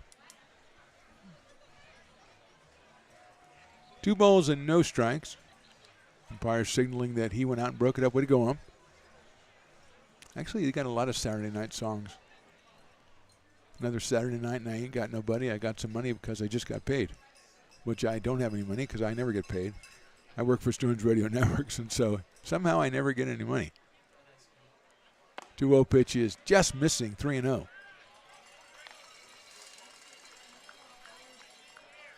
I don't know who originally did that one. That's been around a long time. SATURDAY night, Saturday the Bay City Rollers. I know you like that one, Riley. 3-0 pitch in there for a strike. Hey, I'll tell you, Bunch of America did it one time. I don't remember what year. A long time ago. You were not around. I don't think the Bay City Rollers really had, maybe they had a good career across the pond, but I don't know that they really broke through here in America with anything but that incredible jam. It, as I said yesterday, slapped.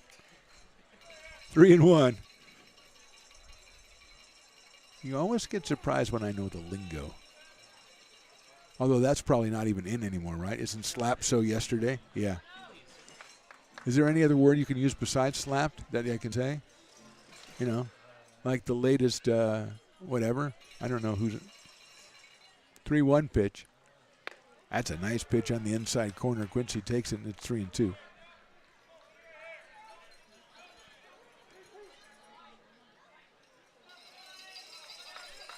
Three balls, 2 strikes, nobody out. Bottom of the fourth. Potters have scored once. Swings and fouls it back to the screen, so Marlboro stays alive.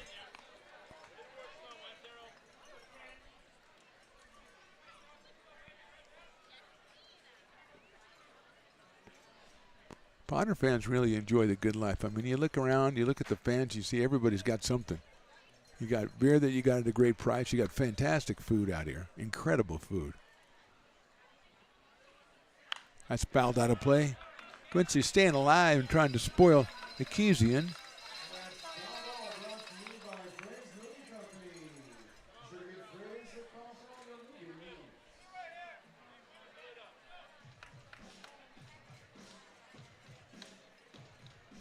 Three balls, 2 strikes. Doyle, Freethy, and Mancy on the bases for the Potters.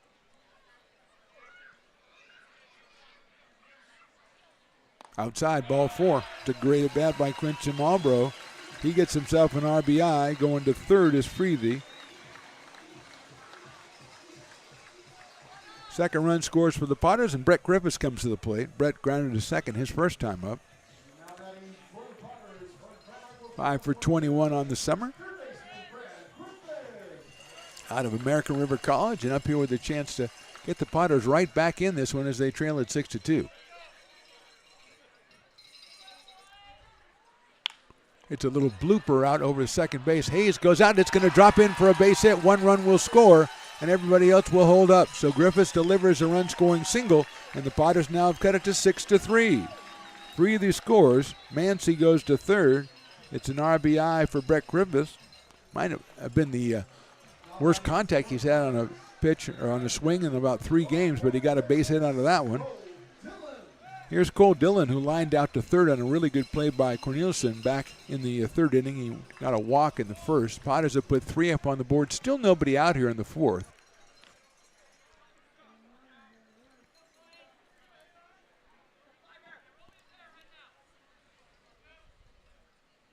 Pitches outside from Ezekiel. 1 ball and no strikes. Some activity starting to go into the Alpha Prime bullpen. Well, actually, just one guy who wants to throw, but no one will play catch with him. I know the feeling.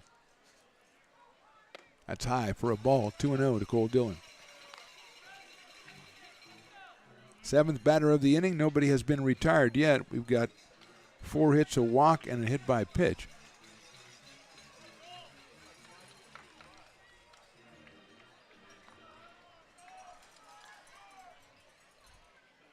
Two-0 pitch right in there for a strike. 2-1. Cole Dillon playing his first game as a member of the Lincoln Potters. Catching and leading off for Tyler Robertson. 2-1 pitches. A good fastball swung on and missed. 2 best pitches I think Evan Ezekiel has thrown in this inning right there to Cole Dillon.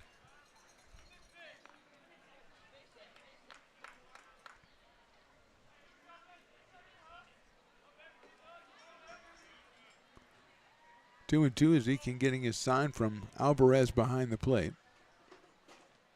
High fastball, 3-2. Cole Eaton to follow. Cole's 0 for 2 so far in this one.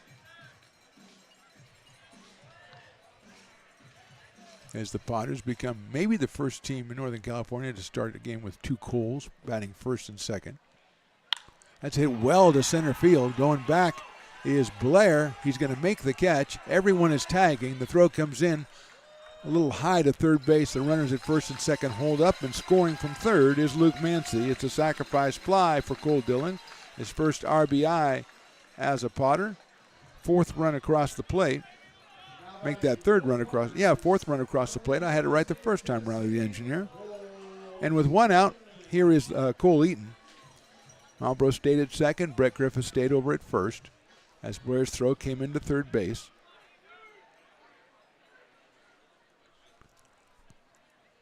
So here's Eaton. He's into a double play and flying out to center. Breaking ball's fouled off. So Potters have scored 4 times. They trail by 2, but still runners at first and second. And Eaton followed by Tandy, the next 2 hitters.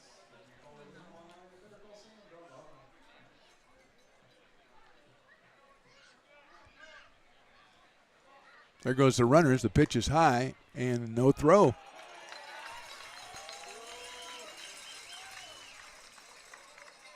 I think they're going to say he's got to go back because I think they're going to say that Cole Eaton was in the way of the catcher. I don't know. That's a controversial comment, but I think that's what the umpire called. He put both hands up like he was calling timeout. So let's see if that's what transpires. As the pitch was outside, Alvarez reached out to get it, and when he went to throw to third, first of all, there was no play. Secondly, obviously Eaton was standing right there because he's in the batter's box. He's sending them back, and I don't know if you could hear what I believe that was Tyler Robertson said, but he did not agree. And I don't know that, well, if it's interference, the runner would, well, he didn't throw the ball. Maybe that's why the runner isn't out. Tyler Robertson's coming out. He decides it's not really worth the trouble. He's just going to go back because the umpire seemed very committed to what he was saying. And sometimes when someone's really committed, you just let it go. And now the umpire is, I guess somebody's talking down the first base line. I believe he said, "You talking to me." I believe is what he said. I wish we had our mobile microphone down there because I think he said, "You talking to me?" Which I most assuredly say he was talking to you, sir. 1 ball and 1 strike on the hitter Eaton. The pitch was outside. Breaking ball's hit down to third base. Bad hop into left field for a base hit. Here comes the runner around third. The throw from Moss is going to be way over the head of the catcher. And the Potters have scored again an RBI single by Cole Eaton. Albro came around. He was not stopping for anybody. Griffiths ends up at third. Eaton goes to second on the throw, which was too high from Moss. And the Potters have scored 5 times here in the inning on 5 hits, and they trail now by 1 run, 6-5. And here's Jake Tandy, the number 9 hitter in the inning. Cornelison, that was a do-or-die play, took a big hop on him down at third base. Hopped over his left shoulder, it looked like, out into left field. Moss picks it up, but Marlboro was not stopping. And here is Tandy, who's flied to center and walked. Jake takes it outside. The ball gets by the catcher, but picking up on it a little bit late with Brett Griffiths. And he is going to stay put. I believe that was called a ball. Makes it 1 ball and no strikes. Went right through, looked like the webbing almost of Alvarez.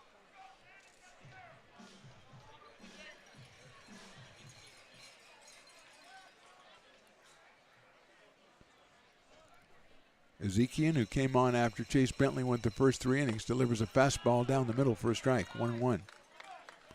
Bentley no hits, 4 walks in his 3 innings, no runs allowed. Left with a 6-0 lead. It is now 6-5. Runners at second and third, still just 1 out here in the 4th inning. Fastball's in there again. 1-2 on Tandy.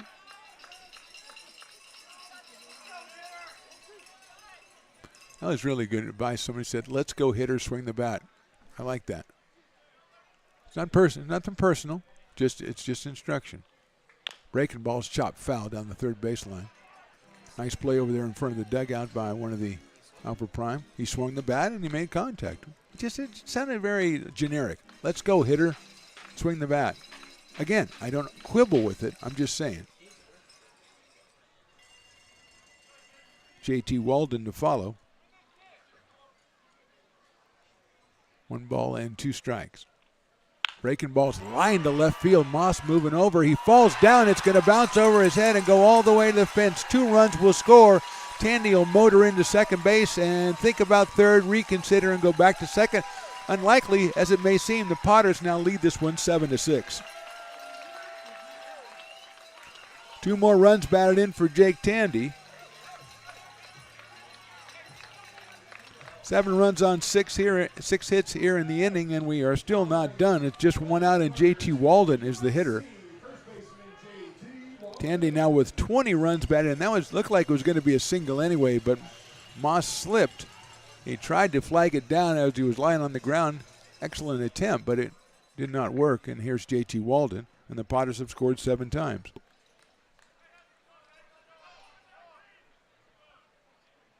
J.T. takes a strike from Mazikian. 0-1. Jacob Doyle to follow. Left-hander up for the Alpha Prime team out in the bullpen.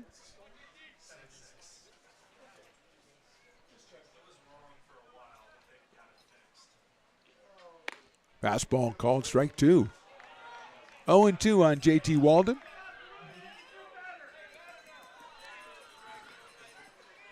You know, the crowd has got engaged here in this last couple of minutes. Obviously, the Potters putting some action out on the field, but also some pretty good heckles. And they had the umpire in a controversy with Tyler Robertson at first. So, you know, it kind of got things going. Got the juices flowing, as they say. JT takes outside, 1-2. Still just the bottom of the 4th inning. Still plenty of time for things to happen here at McBean Stadium. Probably not time to come on out for this one. You probably stay where you are. You know, enjoy the Potters mounting the 7-run inning here to take the lead.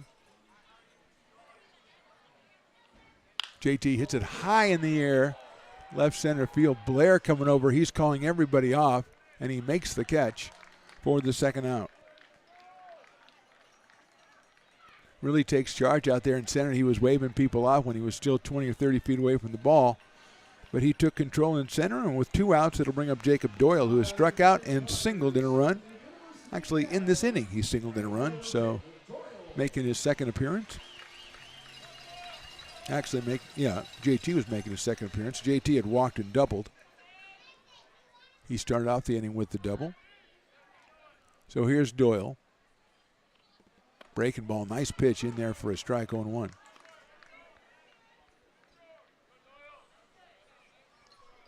Jacob out of UNR. Playing in his 3rd game, and man, has he made a difference for the Potters. 7 for 12 in those 3 games. Already 7 RBI. Breaking ball swung on and missed. 0-2. J.R. Feathy will follow Jacob. He can keep it going as Piper's hanging out behind home plate, enjoying the benefits of having the team back on top.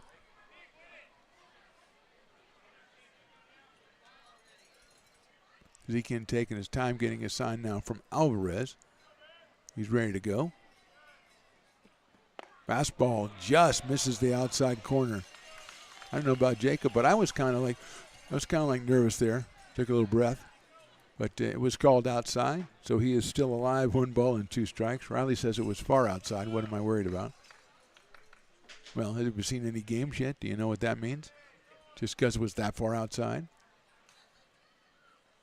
Swing and a miss. Good fastball from Mazikian. Potters finally out here in the 4th, but not before they score 7 times on 6 hits. We go to the top of the 5th. They now on top. They're now on top 7-6. Thank you, Riley. Astro Air Design Incorporated, where you feel the difference. We are a locally owned and operated heating, air conditioning, and custom sheet metal company committed to the highest quality of craftsmanship at a competitive price. Our trained and certified technicians have the knowledge and experience required to install, maintain, or repair your home comfort solutions. Our upfront pricing gives you the peace of mind because you know your price is locked in. Call Astro Air Design Incorporated today. Here in Michigan, we do more than just survive the winter. We thrive during it. You simply can't keep us away from what we love most: great times and amazing beer. The snow transforms the landscape and lays the path for adventures yet to be had. Trails ready to be explored, and freshly groomed hills ready for the first run of the day. And later, as the sun descends, it's time to unwind with great conversation and even better friends. Experience a taste of Michigan winter with Founders Brewing Company, born and brewed in Michigan. Top of the 5th inning, a new ball game as Micah Marquez takes the mound for his 2nd inning of work. His Potters now on top 7-6, and he is the pitcher of record as Mason Pike, Luke Corneliuson, and Chase Bentley will be the first 3 hitters. Potters with the big 7-run 4th inning to take, not control, but take the lead in this game, in which they were out of control when they were down 6-0. Marquez finishes up the tosses. Dillon bounces it down to second base, and we are ready to go. Mason Pike has been hit by a pitch and struck out.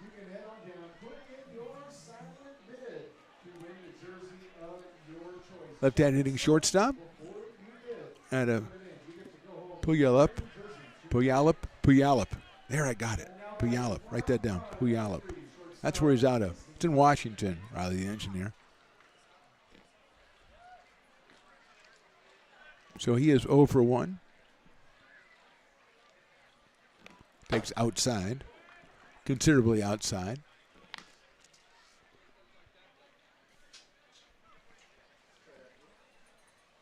Top of the 5th from McBean Stadium. It's been a pretty exciting game.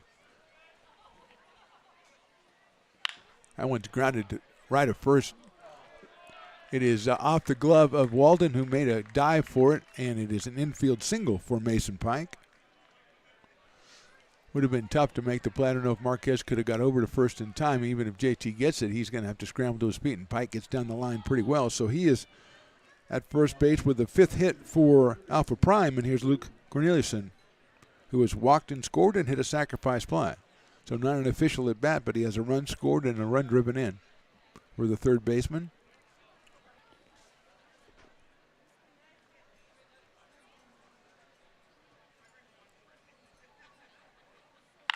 Lines that one down the left field line. That's a fair ball.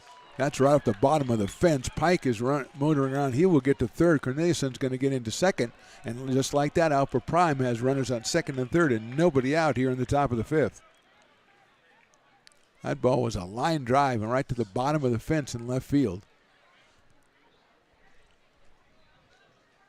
And that will bring up Chase Bentley.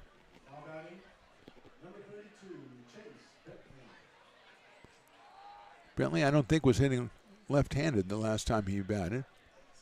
So he is trying new things.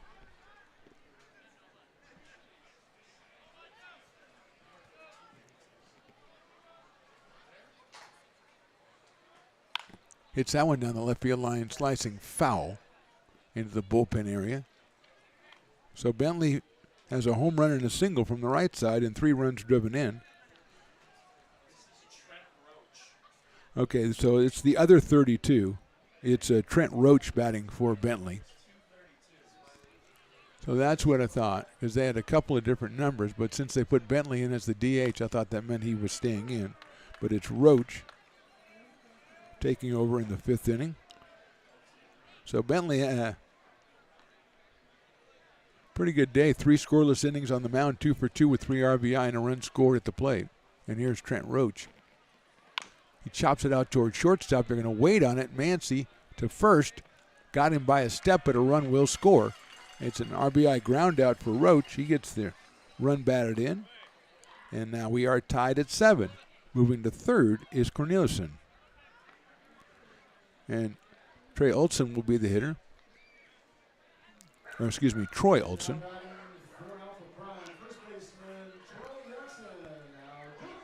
Dueling Dogs batter up here. He struck out into a fielder's choice. He's got a runner down at third base with 1 out. Left-hand hitting first baseman. Takes inside for a ball.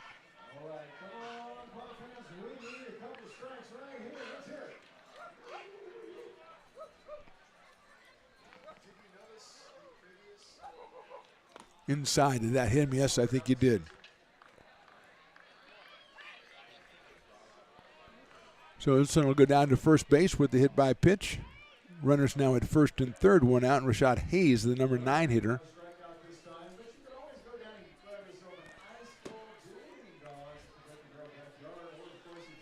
Hayes out of Bishop O'Dowd High School has struck out and flied out to short right field. Actually, second baseman Freethy went out and made the catch. So he is 0 for 2 so far in this one. Marquez's pitch is inside. 1-0. Potters with some activity wrestling up in their pen. So do the Alpha Prime team down the left field line. Swing and a miss by Hayes. Evens the count at 1-1.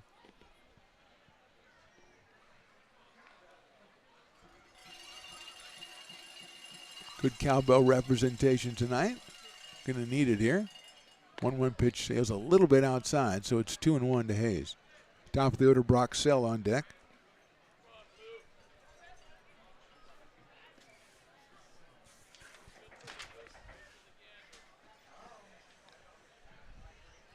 Outside again, 3-1. Looks like Jake McGowan is warming up for the Potters, right-hander.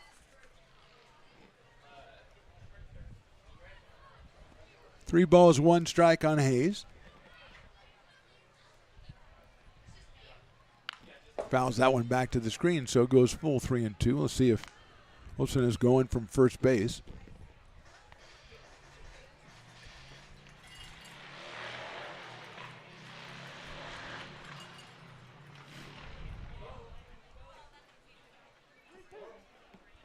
Corneliuson down on third base. 3-2 pitch coming up. He does not go, and pitch is hit sharply down to third. Griffiths to second for one, over to first, and it's thrown away at first base. So it's a fielder's choice. It's a run scored. It's an RBI for Hayes. He's at first base. He does not go to second. No error charged. 2 runs are in. And the Prime team takes the lead again, 8-7. And now Brock Sell will come to the plate for his 4th time. He is grounded to second. He's been hit by a pitch, and he's grounded to third. Potters almost turning that double play.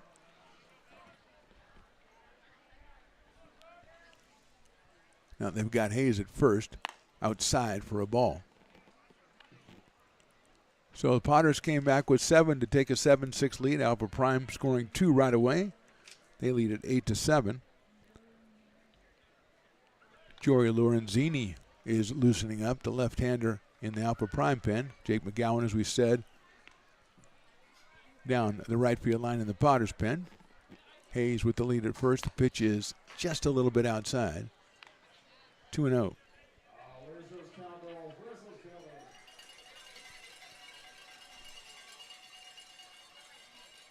Throw over to first base to try to keep Hayes close. Walden slaps the tag on too late.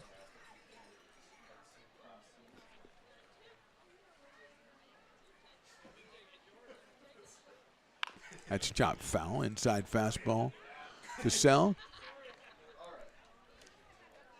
2-1 on Brock. It's out of Tokay High School.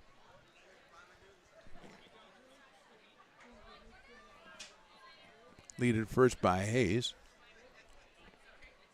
Inside with a pitch. Knocked down by Dillon. 3-1.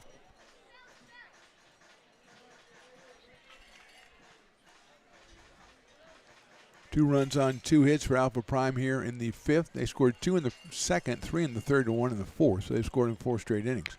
That's chopped foul. That'll bring the count full at 3-2 to Brock Sell.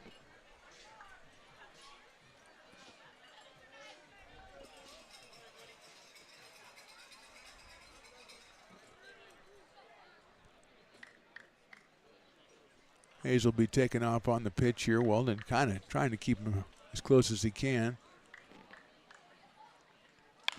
High fly ball, left center field. Coming in is Marlboro, and Quincy makes the catch for the out. 2 runs on 2 hits. They left 1. We go to the bottom of the 5th. Potters trail 8-7.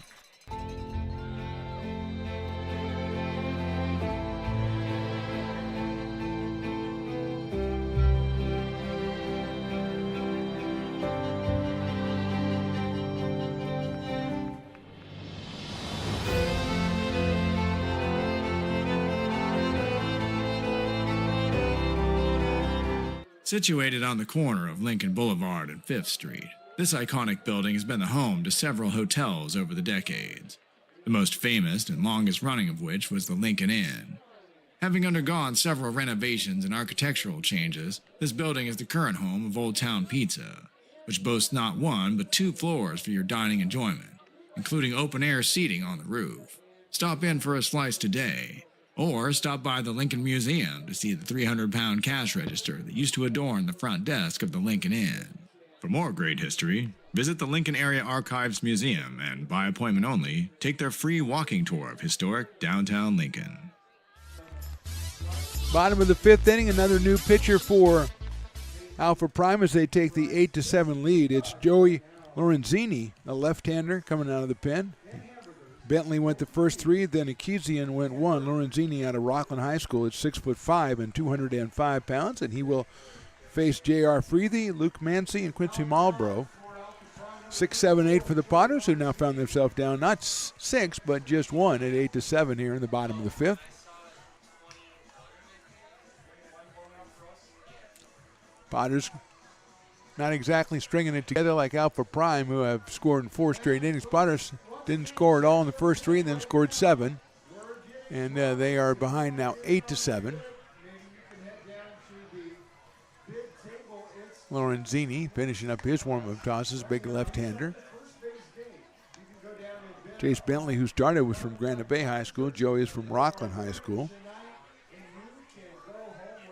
So probably pitching in front of some fans. I know Bentley was. So here comes J.R. Freethy, who's walked and been hit by a pitch. He scored a run in this one, returning to the Potters. This is his initial appearance of the 2024 campaign, in which Lincoln is now 5-1, and tussling here to try to get win number 6. Out of Unit R, Mr. J.R. Freethy.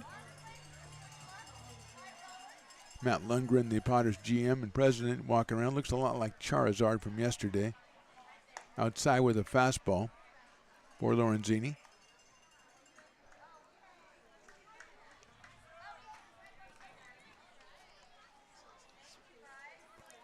Working from the stretch. That's also outside.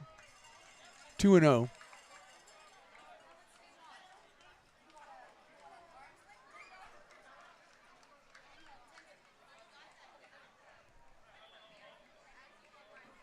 J.R. pops that one up, giving chase the first baseman Wilson and the catcher, and it is just out of play and behind the first row of seats over there, the fancy seats. Nobody even made a play. It's really a tough angle to get ball in there in front of the awning that's about 10 feet behind that. It's 2 balls and 1 strike on J.R.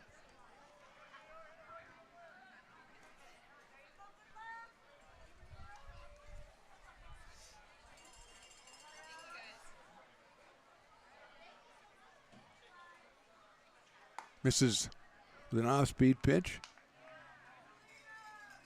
So it's 3-1 on J.R. Freethy.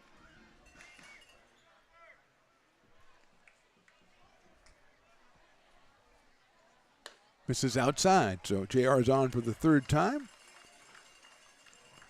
And Luke Mancy will be the hitter. He grounded out to first in the 2nd, then singled in the 4th. Later scored. So he is 6 for 16. Lorenzini going about 90 to 92 miles an hour with the fastball. Thanks to Carson for that information.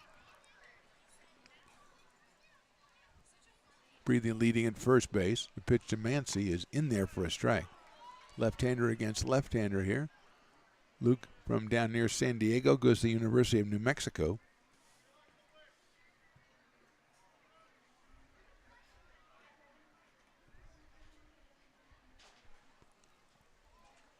That's hit out into right field. Moving over is Blake Sell. He is not going to get there. That's down all the way to the fence.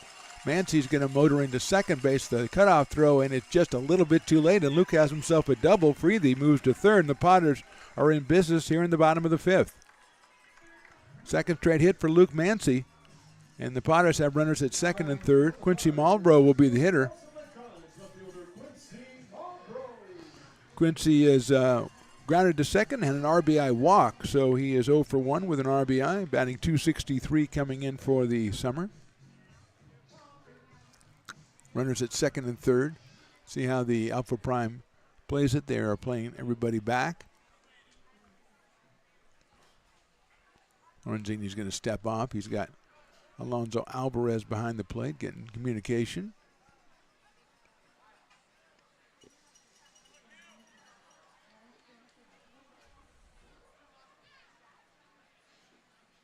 Quincy takes, and it's high for a ball, 1-0. .359 average with Folsom Lake College this past season for Quincy Marlboro.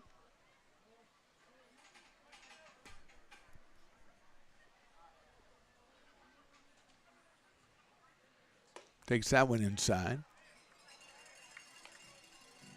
2 balls, no strikes. In the bottom of the 5th, Potters trail 8-7. And what has become a seesaw game, it wasn't that way for a couple of innings, but it has in the last 2 innings. Line drive, that is into center field for a base hit. 1 run will score. Here comes Mancy. They're going to send him to the plate. The throw will be offline. Mancy will score. It's a 2-run single from Quincy Marlboro, and the Potters are back on top 9-8. Quincy, 2 more runs batted in. He's got 3 in the game. And the Potters lead it, and here's Brett Griffiths, who was grounded to second and had a single to right field with an RBI back in the 4th.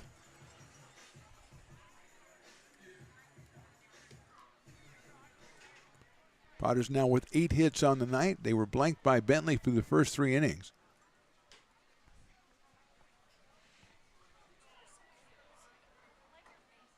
Brett takes in there for a strike, a fastball, about 91 from Lorenzini.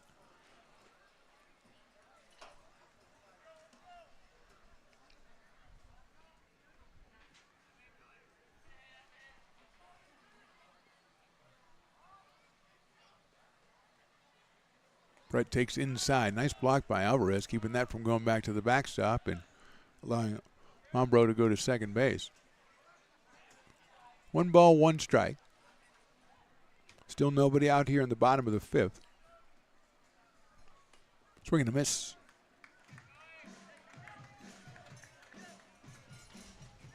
One and 2 on Brett Griffiths out of American River College and Jesuit High School.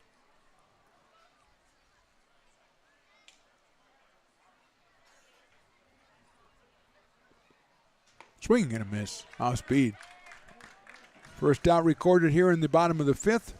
Marlboro still down at first base, and the leadoff man Cole Dillon coming to the plate. He has walked, lined out, and hit a sacrifice fly in his Potters debut.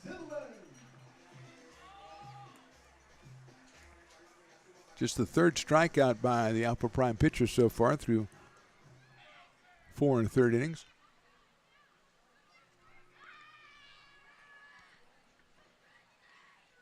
Dillon takes a fastball. That's a good pitch in there for a strike, 0-1. Lorenzini seems to calm down a little bit here. He got Griffith on strikes and is ahead of Cole Dillon, 0-1. There goes the runner. The pitch is line foul down the left field line. Look out on the grassy knoll for that one. Went past the grassy knoll, bounced up against the back fence. So it's 0-2 now on Cole Dillon.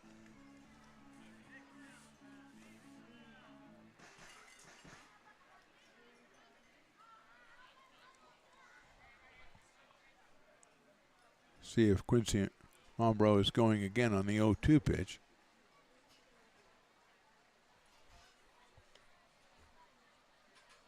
Breaking ball is chopped out to shortstop. Quickly over to second for 1. And a double play. 6-4, 3-4 Alpha Prime. But not before the Potters score twice. We go to the top of the 6th, and they lead it 9-8. Hi, Bill Evans, President of the Placer County Association of Realtors. We're in the store, our conference facilities, an amazing team to help us keep together an amazing organization. And we thank them all. This organization can't do what it does and can't run the way it runs without the help of so many members volunteering their time. The success of the Placer County Association of Realtors is largely dependent on our active volunteer members to help our organization and industry. The work of our committees greatly impacts our ability to champion efforts across the board and giving back to the Placer County community wherever we can. Like all service organizations, I wanted to serve. And getting involved with the affiliate committee was the perfect way to do that. I love being able to serve my community with my business friends and other leaders and give back to those who are in need. The thing I love about the PFAR committees is they all work toward the same goal of bringing the community together to support those in need in our surrounding area. I instantly came to the meeting and had a wonderful time, felt like I was a part of something bigger, and it was just the start of my leadership journey.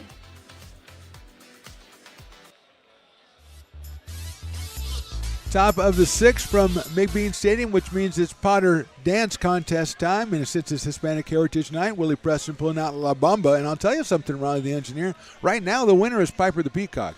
He has been kicking some moves out down there, and nobody really is matching him. They're just kind of like milling around because he is dominating. I say he gives the prize to himself, and I don't care who says that's wrong. He has earned it. I don't always say that, as you know. I'm very hard on Piper the Peacock. I hold him to a very high bar. But he is really killing it today. Dylan Moss will start us off here. Micah Marquez still on the hill for the Potters. He relieved Ryan Castillo after the first 3 innings. He has given up 3 runs on 3 hits. And he'll face Moss, who has walked twice and struck out.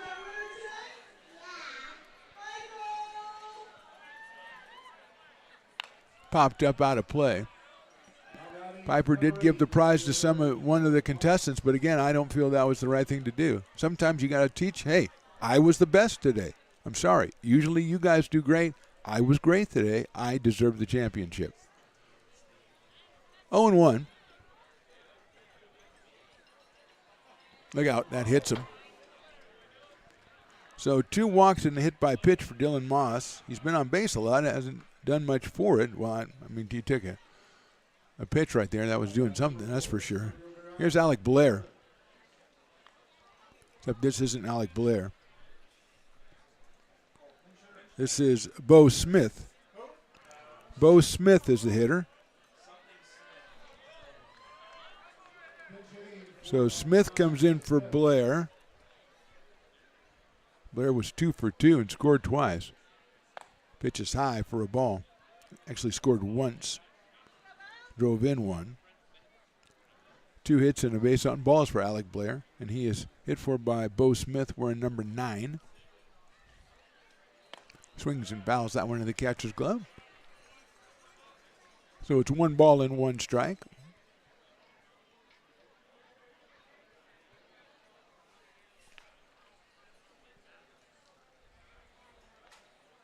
That one's on the inside corner, strike 2.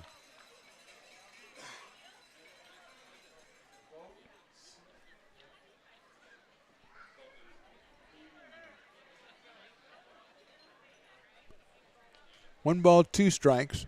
Moss at first. Swing and a miss on a breaking ball. Good pitch by Micah Marquez to get a strike out of the pinch hitter Smith for the first out here in the 6th, and that'll bring up Alonzo Alvarez, the catcher. Alvarez is flied to center. He's hit a sacrifice fly, and he's lined out to second base. So he is 0 for 2 with an RBI out of Heritage High School.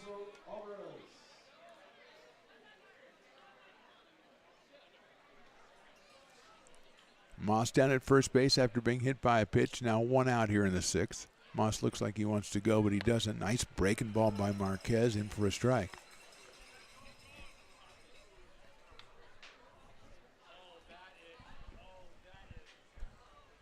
Oh and 1 on Alonzo.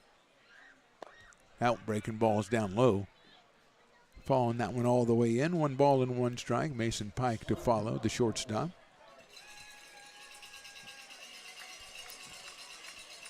Top of the 6th here. Potter's leading at 9-8. Alvarez chops it out to second. To short for 1. Over to first. That's a double play. 4-6-3. Good job, Potters. Freethy, Mancy, and Walden will go to the bottom of the 6th. Potters still on top, 9-8. I'm Bill Spear, North Valley president of 5 Star Bank. In a time when business can feel so uncertain, we're here for you every step of the way. I know they have a lot of bells and whistles within their bank, but just the relationship piece here locally on the business side is huge for us. 5 Star treats us like we're number 1. They're right there with suggestions, with help. So I have to bank with people that have our mission in mind. We're 5 Star Bank. How can we help you?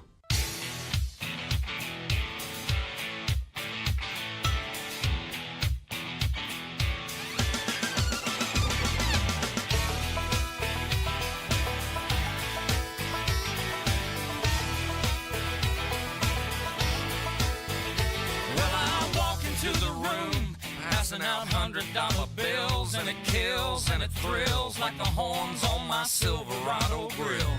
And I buy the bar double. Bottom of the sixth inning, Potters on top, 9-8. Joey Lorenzini back to pitch for Alpha Prime in the bat race, the spinning bat race. Very disappointed today, Raleigh the engineer. I tell you, you put kids in the spinning bat race, they have no sense of direction or balance anyway. They can come back from anything. They just kind of wobble a little and then they're gone. They don't care. Come on, they're kids. They don't care. You got to get grown-ups out there. Of course, sometimes grown-ups don't want to go out and embarrass themselves. I agree with that as well. So Lorenzini concluding his warm-up tosses. He will face Cole Eaton, Jake Tandy, and JT Walden here for the Potters. Joey out of Rockland, California. Followed, Bentley went the first 3 innings, then Akizian and Lorenzini went the 5th, and now out here for the 6th as well. No activity in the Prime bullpen right now, and as I say that, somebody jumps up and just kind of mills around. I don't know exactly what they're doing out there. People having to recover from the spinning bat race before they can start their warm-up tosses, so that's why it takes an extra minute or two, and now we are ready to go. Haven't had any more Spanish dancing, which I thoroughly enjoyed early in the game, but it did take a while. So maybe they said, you guys, you got to get it in under 5 minutes. They said, no, we can't do it. I don't know. I don't know that to be true. Maybe sometimes they just plan a couple for early in the game, and that's the only demonstration, but I anticipate one more. Double play, fly to center, RBI single for Cole.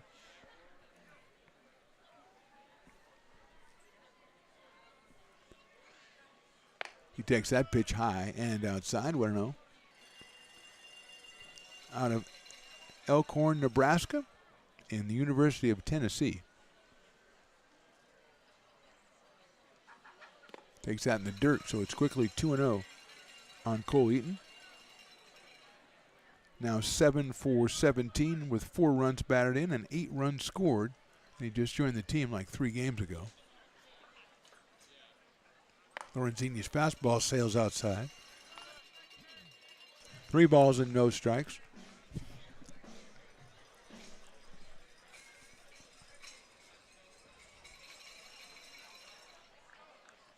Ball 4. So 4-pitch walk to Eaton. He's down at first base, on base for the second time today, and that'll bring up Jake Tandy, who walked in the first, flied to center in the third, and then ripped a double to left field that Dylan Moss tried to cut off and fell down out in left field. Tandy picked up 2 more runs batted in and now has 20 for the season in game number 7. Out of West Sacramento, California, and the University of the Pacific down in Stockton down there, the 209.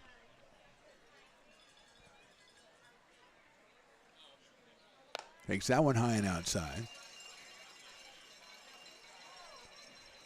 1 ball and no strikes on Jake Tandy.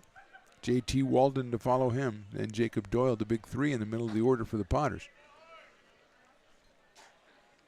with 7 home runs between them. Outside on the corner. Ball strike. Jake kind of winces at that one.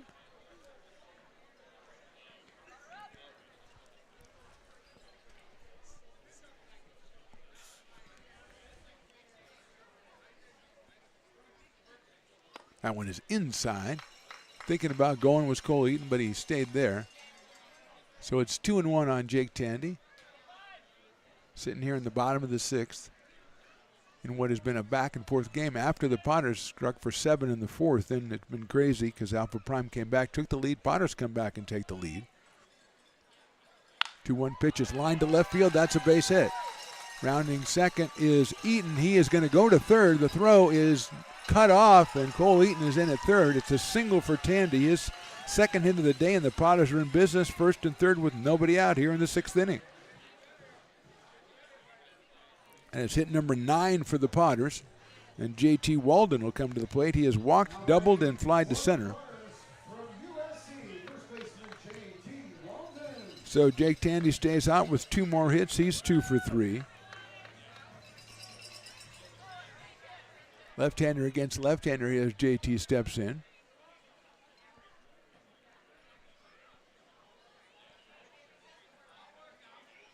Inside with a fastball, 1-0.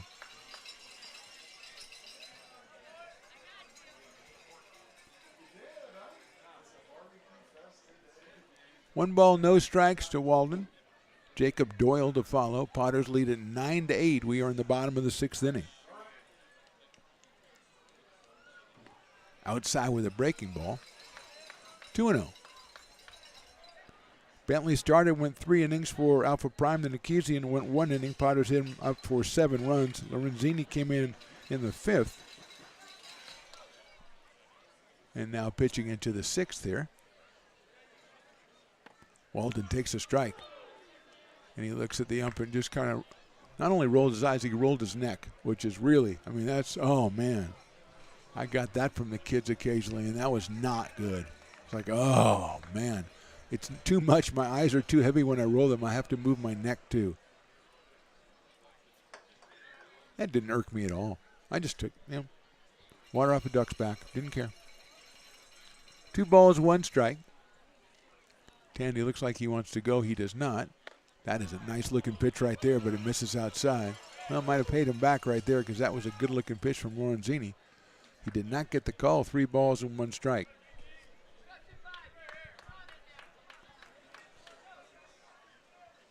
JT with a couple home runs a couple nights ago in his first game. Chops that one out towards second. It's a slow chopper picked up and gunned to first, and he is out at first base. That's a nice play by Hayes and also by Yultsen over at first base to scoop that one out, but JT picks up the RBI as Eaton scores. His 9th run batted in of the season. Potters put another one up on the board. They lead at 10-8, and here is Jacob Doyle. Tandy now at second base. 1 out here in the 6th.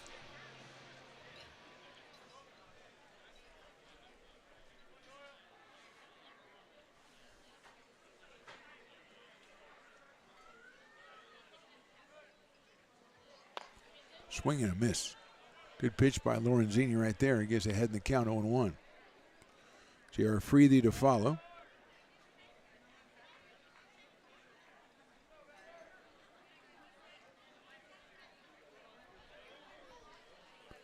Doyle from University of Nevada, Reno. Takes that one inside, turned away. And Alvarez is going to go out and talk to Lorenzini. 1 ball, 1 strike on Jacob Doyle. Got to cover your mouth when you're talking because the Stones Radio Network's cameras pick up everything. And if you have somebody at home like deciphering, lip reading, they'll go ahead and text into the dugout. You never know what can happen. So good job by the Alpha Prime team to cover up the communications. 1 ball, 1 strike on Doyle. Came in 6 for 10 with a pair of home runs and 6 runs batted in. It's it high in the air to left field. Moss moving over. Can he find it? He can't find it, and it's a foul ball. That one moved a lot when it got up there because when he started it, the arc it started out on, it was fair by a long way, and it just kept drifting, and poor Moss had no idea where it was. I joined the club, and it's a long foul, so it's a ball and 2 strikes. Maybe they should play with laser ball. I mean, once I golfed at night, they had tracers and stuff in them. You put tracers in the golf ball, so maybe they should do that here. I don't know. I'm just trying to better the game. Abner Doubleday never thought about this when he never thought about nighttime baseball when he invented the game. He played in the daytime. I don't think there was lights yet. 1 ball and 2 strikes. 2-2. Alvarez is going to go out and talk again.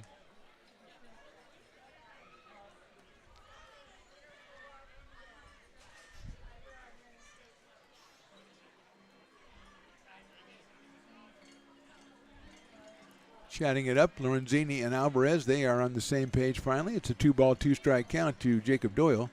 Tandy out at second base.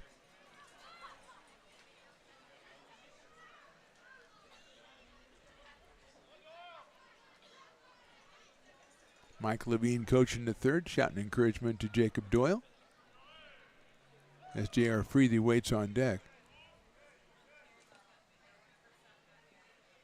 Doyle hits that one foul right at Mike Levine, so I guess he told him what he thought of his advice. But Mike handled it flawlessly. Just kind of kicked it over to Corneliuson at third base. And Luke picked it up and threw it back to him.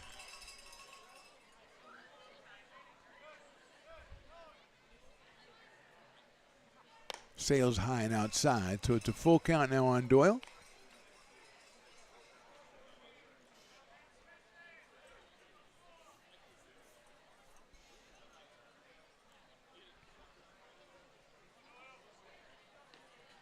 Three balls, 2 strikes, 1 out here in the 6th.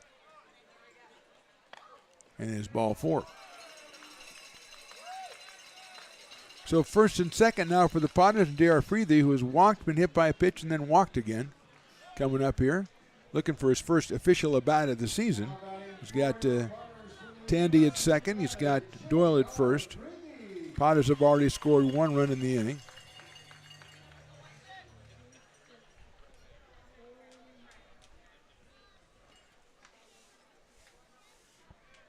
Luke Mancy to follow. Breaking ball misses the inside corner. 1-0.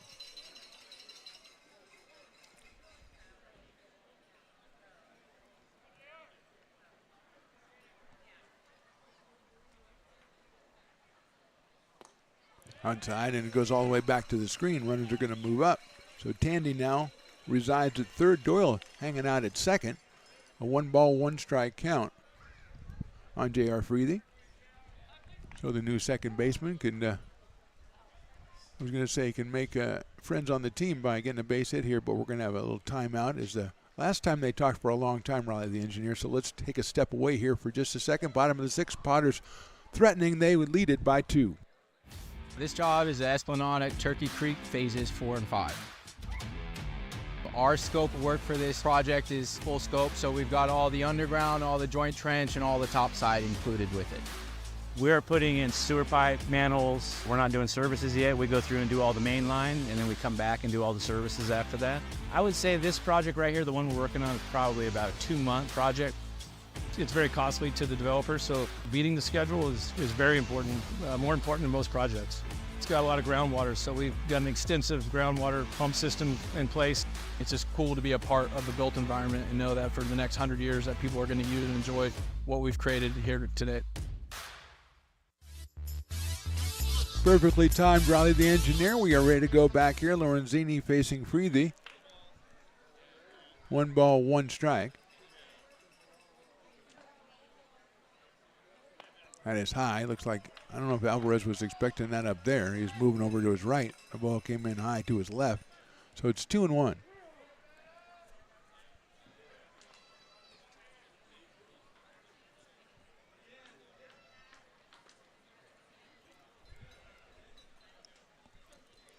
That's a nice fastball in there for a strike. Evens it up at 2-2 on Freethy. JR with 2 runs scored today. He scored in the 4th and the 5th.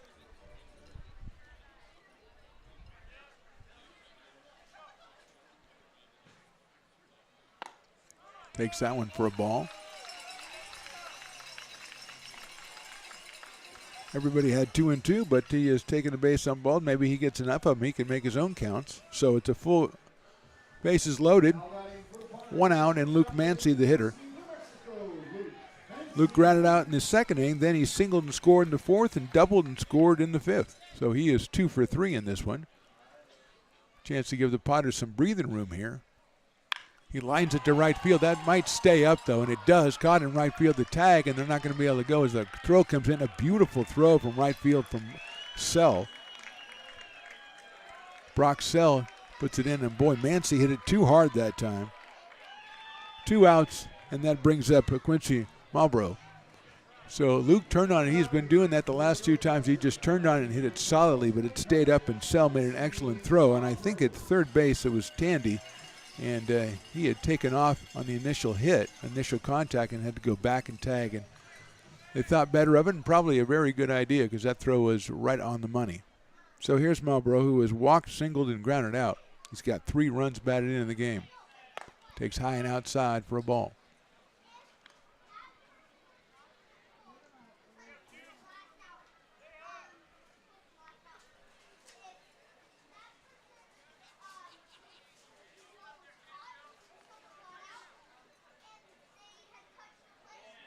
Lorenzini's pitch is outside and high. 2-0 to Quincy Marlboro.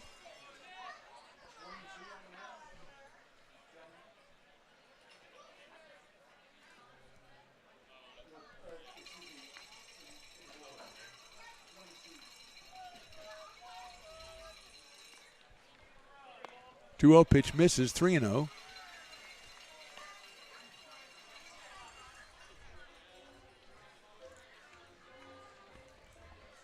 Bases loaded, 6th inning, 2 outs. Potters up by 2. They've scored once here in the 6th. 3-0 to Malbrough. Takes a fastball in there for a strike.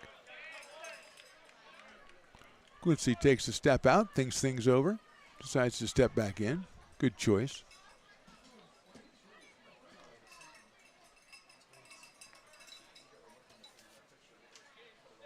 Line drive right field. That's in for a base hit. Sell has it on a hop. He's going to gun it into the plate. They'll hold the runner at third. 1 scores, and Malbrough comes through with his second RBI single. He's driven in 4 runs, and the Potters now lead at 11-8. Tandy crosses the plate. Doyle moves to third. Freethy at second now. And here's Brett Griffiths, who has grounded out RBI single and a strikeout. 3 runs in the inning for the Potters. Make that 2 runs in the inning for the Potters. Griffith swings and misses. Ball in the dirt.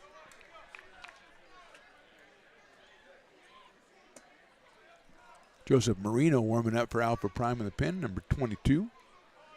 0-1 now on Brett Griffiths.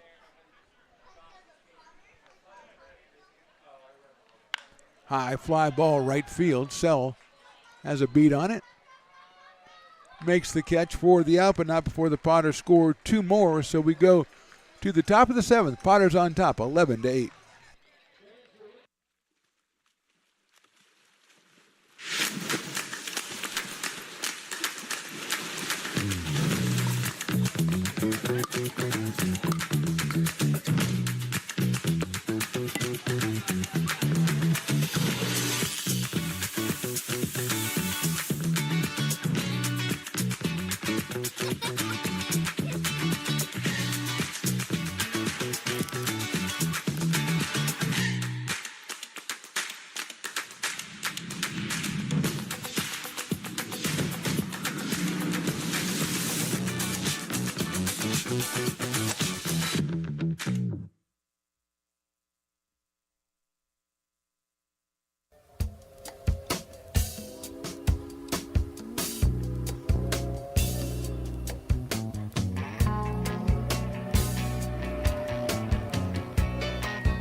American River College is a top-tier community college sports program that provides student athletes with the opportunity to thrive both athletically and academically. ARC Athletics is currently ranked 5th in the state and 2nd in Northern California. With over 19 sports programs, our athletes compete with the region's best athletes. Our diverse and dedicated coaching staff helps athletes develop the skills necessary to compete at the next level. Start your community college athletics journey with us. American River College, Sacramento's best athletic program. Go Beavers.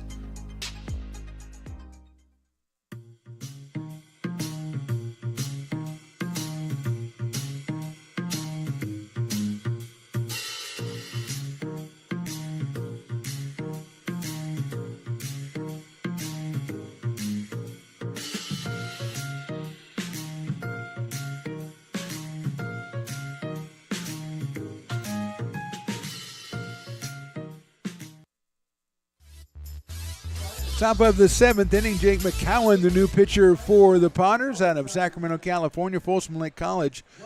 Alpha Prime had 2 in the 2nd, 3 in the 3rd, 1 in the 4th, and 2 in the 5th. The Potters countered with 7 in the 4th, 2 in the 5th, and 2 in the 6th, so they currently have the upper hand 11-8.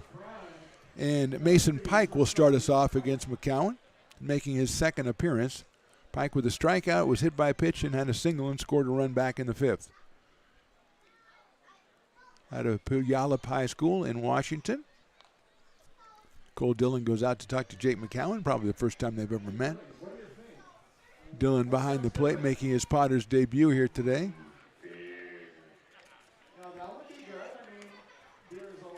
McCowan started the game against the Knicks on Sunday. He went 3 innings, gave up 4 hits, struck out 3, but walked 7.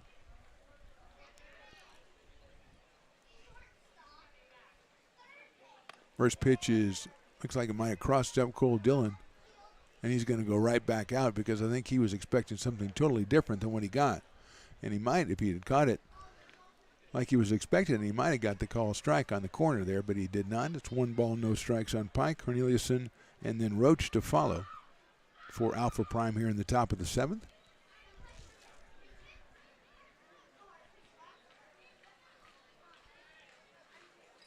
That's chopped foul. Almost bounced it over the screen there, but it hits the top of the screen and comes back into play. 1 ball and 1 strike on Mason Pike.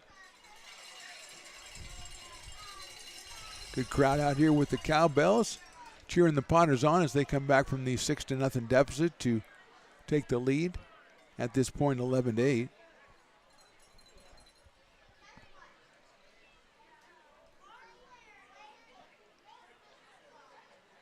Swing and a miss. The fastball by McCowan. 2-2 to Pike.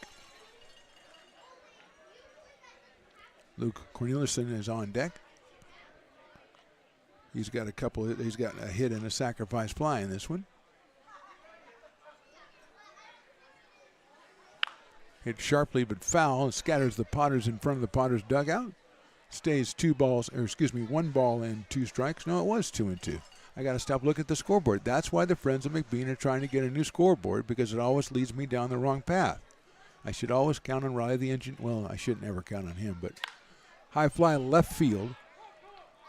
Albro kind of circling it out there, reaching up and finally making the catch after a couple of seconds. So Pike flies to left to start the top of the 7th. Luke Corneliuson, who walked and scored in the 2nd, had a sacrifice fly in the 3rd, and then ripped a double to left field and scored. Hit it to the base of the fence on a line drive, and he scored in the 5th inning.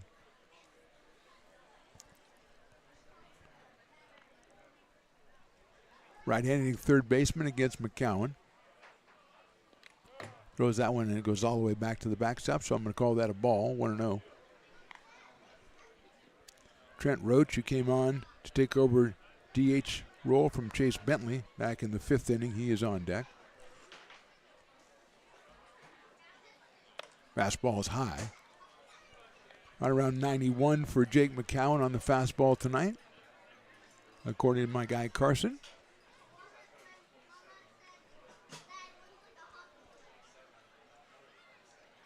High pop-up. Going out the shortstop, coming in is Eaton from center field. And made catch by Luke Manzi, the shortstop. Luke went out there and turned around, and I don't think he knew if he was going to catch it or not. Eaton decided he couldn't get there, so Luke made the play. Good job by Manzi, good communication. As second, short, left, and center all converged on that one. 2 outs, and here is Trent Roach.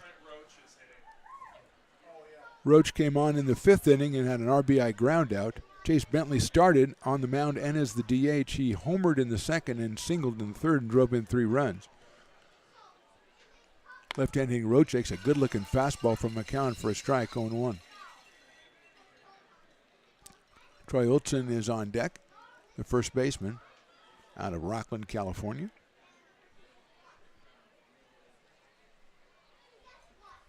That one inside moves Roach off the plate. 1 ball and 1 strike.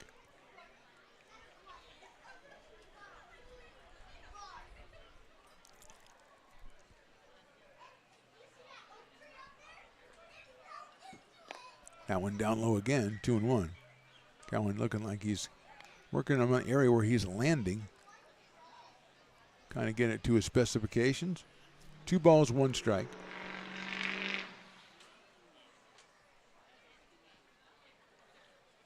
Inside, goes all the way back to the backstop, scares some of the patrons behind the net right there. They got the good seats, you know. You're going to be right in on the action.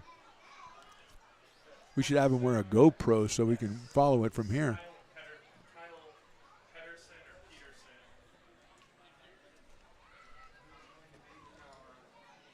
The 3-1 pitch is ball 4.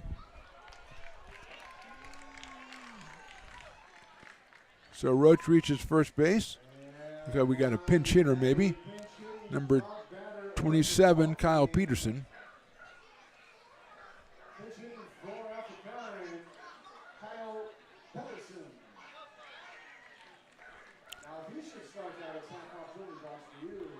So Pedersen gets to come in and be the Dueling Dogs batter for one last time here in the 7th inning. Fastball is inside and high, 1-0.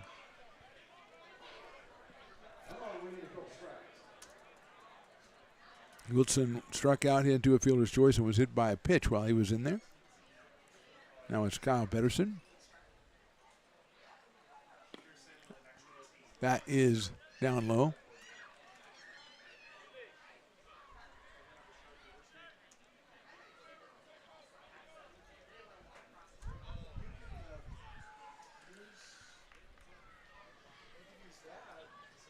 Two-0 pitch is low and inside, 3-0, and Cole Dillon's going to go out and talk to Jake McCowan, who got the first 2 outs pretty quickly here in the 7th and walked Roach, and now is 3-0 on Peterson. Yeah, I'm going back to Peterson. 2 T's is still going to be Peterson. Umpire is signaling something to somebody. I'm sure it's important. 3 balls and no strikes. Rashad Hayes is on deck, the second baseman.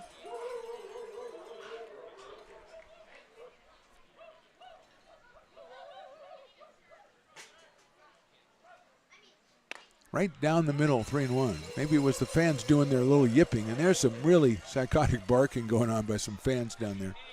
I don't know. It took to that a little too easily, if you ask me. A little too comfortable doing that. 3-1 pitch is hit right back up the middle. Mancy can't cut it off. It's into center field for a base hit. Peterson's going to stay on second base. It's a single for staying on second base is Roach. Peterson with the base hit. Got to give him credit. And that'll bring up Rashad Hayes, the second baseman.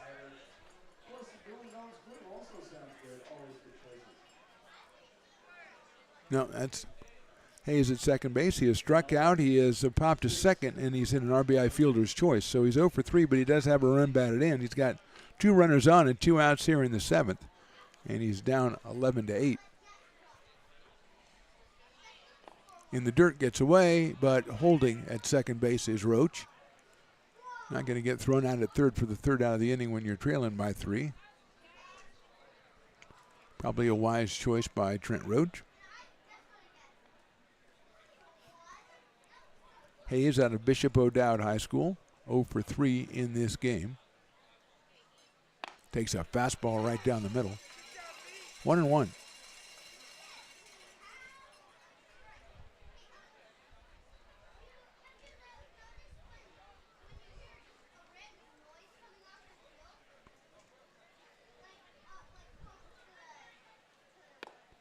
Gets the call on the inside corner, so it's 1 ball and 2 strikes. On Hayes. Roach at second, Peterson at first.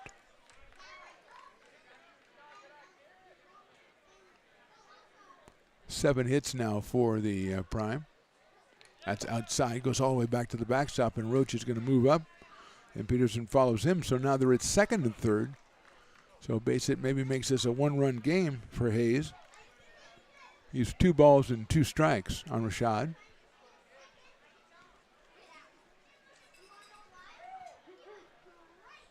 Potash with Griffiths, Mancy, Freethy, and Walden on the infield with Cole Dillon behind the plate.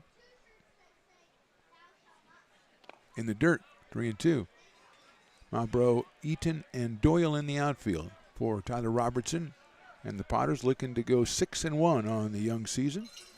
The 7th of 40 home games. LincolnPotters.com for information and tickets. Got some big games coming up, and then we got the PEL starting on June the 18th. 3-2 pitch. Swing and a miss. He got him on strikes. So 2 runners left, but no runs in. We go to the bottom of the 7th. Potters still up on top, 11-8. When it comes to your home's maintenance and repairs, Jeffers Resource Group has you covered. Our handyman services offer a comprehensive range of expertise, from minor carpentry to drywall, electrical and flooring for property managers, landlords, and renters alike. We ensure that every job is completed to the highest standards, so you can have peace of mind.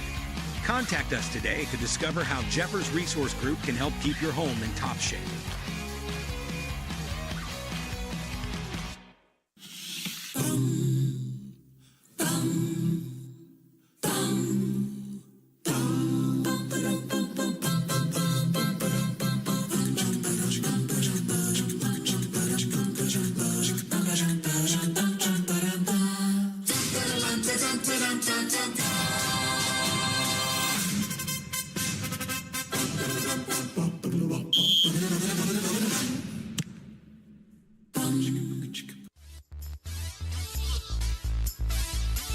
Bottom of the 7th inning, we got a new pitcher for Alpha Prime. It's Joseph Moreno, who is taking over. He's the 4th pitcher. Bentley started, then Akizian, Lorenzini, and Moreno.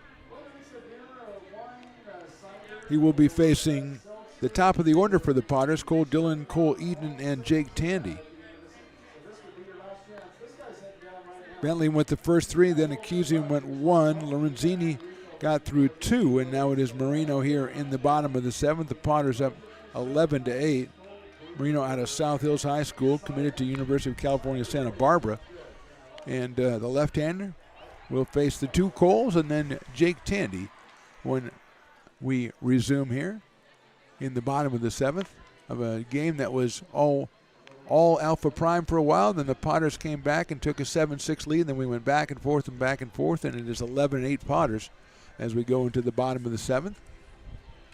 McCowan getting the big strike out there to end that inning with 2 runners on base.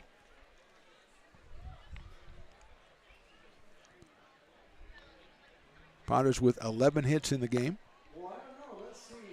As the throw goes down to second base.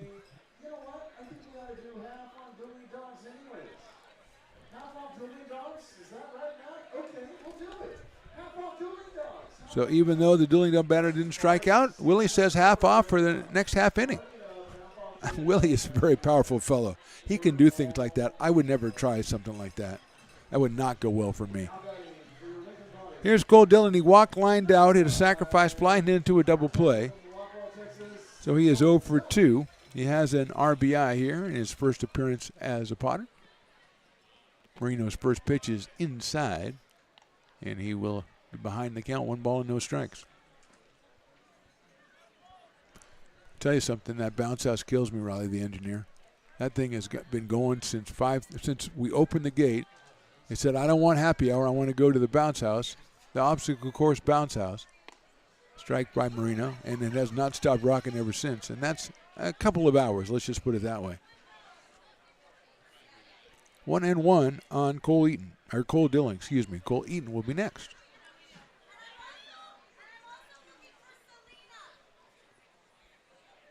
Swing and a miss, 1-2.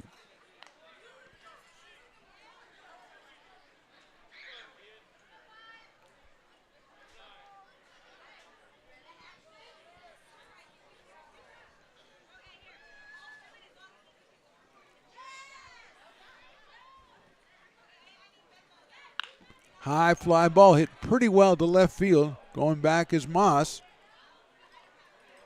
And he makes the catch at the fence. So just not quite enough on that one for Cole Dillon. He has had a line out. He's had a fly deep to the fence in left field. So just missed a couple of them. And that'll bring up Cole Eaton. Hit into a double play, fly to center, singled in a run in the 4th, and then walked and scored in the 6th. So he's driven in 1. He scored 2. He now has 9 runs scored.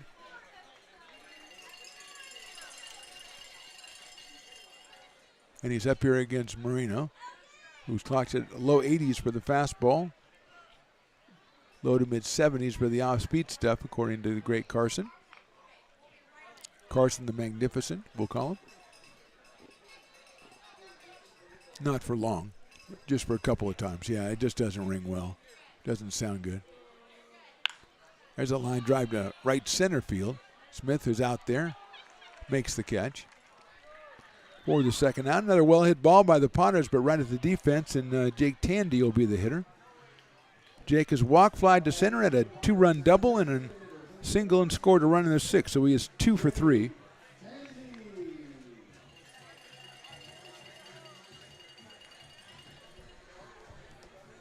Stones McCoy wants to, this is from Stones McCoy, right? He wants to give me power so I can say, he says, I'll give everybody that subscribes now through Sunday half off their subscription. All right. That's awesome. Line drive, base hit left field. Tandy rounds first. Moss giving chase into the corner. Jake says, I'm going for 2. The ball's not coming in as he has to pick it up. It was rolling around out there, and Tandy's got himself another 3-hit night. He's got a double, and he's at second with 2 outs here in the 7th. That's hit number 12 for the Potters, number 3 for Jake Tandy. And here's JT Walden. JT has walked, doubled, flied to center, and grounded out. He has a run scored. He has a run driven in. He now has 9 runs batted in 3 games. And is on the corner of the fastball for a strike. 2 home runs on the season for JT. His first 2 appearances at the plate this season. A couple nights ago, he went yard the first 2 times he stepped to the plate.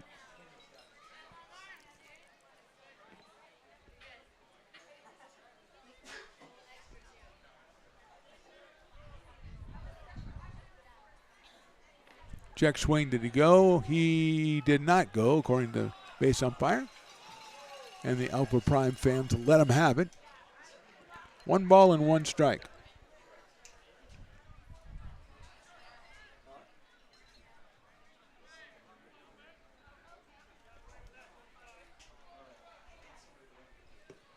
So half-off subscriptions courtesy of Stones McCoy, thanks to me, who has the power to say so. JT takes in the dirt, and that bounces all the way back to the screen. Tandy will go to third on the wild pitch. He's 90 feet away, and you can never have too many runs in a game like this. It's 11-8.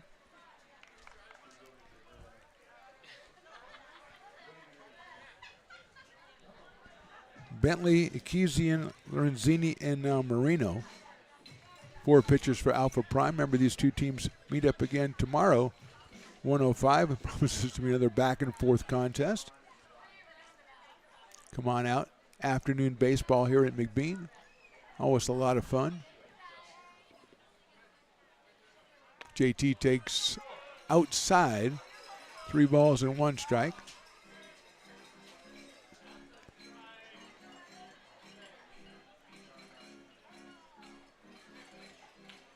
It's good to see fans, even though it's the bottom of the 7th and you can get tired. You're out here for a while. You're still going to get stuff from Hobby down there. Mi Ranchero. Pueblito, I have to say that or your dad gets all mad. Or is Pueblito Ranchero or Ranchero Pueblito? JT takes a ball and it gets away. And here comes Tandy coming in from third. He will score. Head first dive by Jake Tandy, and he is in on the wild pitch. Walk to JT Walden. He goes down to first base. The Potters put run number 12 up on the board.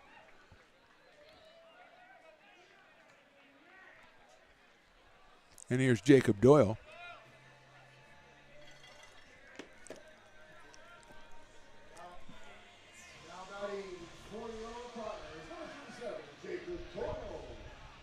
An RBI single, a walk, 2 strikeouts for Jacob Doyle today.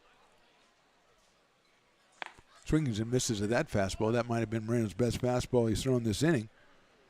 And he is ahead in the count, no balls and 1 strike. J.R. Freethy to follow if Jacob can keep the inning going for the Potters, who have scored once here after 2 were out.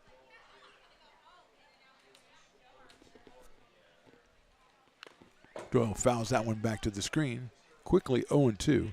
Dillon started by flying out to left, then Eaton flied to center. Tandy ripped a double down the third base line. Went to third on a wild pitch, scored on a wild pitch. Sliding head first across the plate.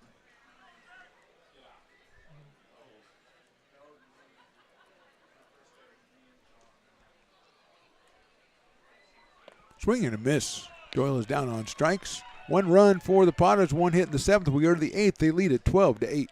When it comes to your home's maintenance and repairs, Jeffers Resource Group has you covered. Our handyman services offer a comprehensive range of expertise, from minor carpentry to drywall, electrical and flooring for property managers, landlords, and renters alike. We ensure that every job is completed to the highest standards, so you can have peace of mind. Contact us today to discover how Jeffers Resource Group can help keep your home in top shape.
Top of the 8th inning, Jake McCowan out for his second inning of work. He'll take on the top of the order for Alpha Prime, Brock Sell, Dylan Moss, and Bo Smith.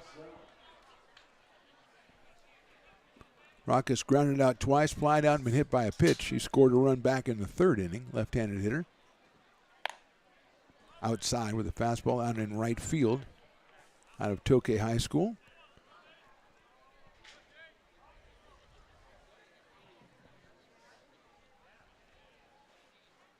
Chopped down to first. Walden handles it. He waves off the pitcher and tags the bag a couple steps ahead of Brock Sell. So 1 out here in the 8th inning, and Dylan Moss will be the hitter. He struck out back in the 1st, then has walked twice and been hit by a pitch since then and scored 2 runs. The left fielder's been on the base paths a lot tonight. Right-handed hitter up here against Jake McCowan. Castillo started, went 3 innings, and Micah Marquez went 3 innings, and now Jake McCowan.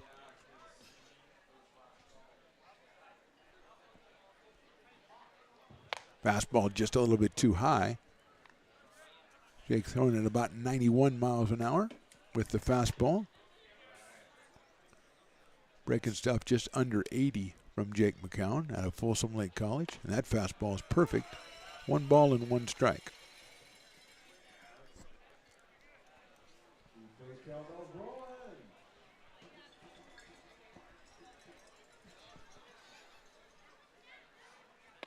Right down the middle again. It's a pretty good formula. 1 ball and 2 strikes.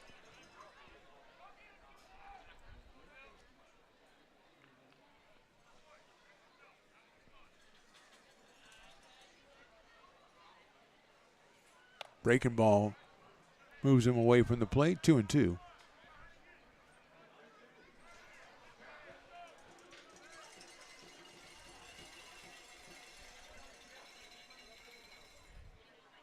Swing and a miss. Good pitch by McCowan. Gets the strikeout. And with 2 outs, that brings us up Bo Smith, who came on and batted for Alec Blair back in the 6th inning and struck out. Blair was 2 for 2 while he was in there with a run scored and a run driven in. So Smith up here for his 2nd appearance of the night with 2 outs here in the 8th inning. Takes in the dirt. 1-0. Cole Dillon behind the plate in his first appearance as a Potter.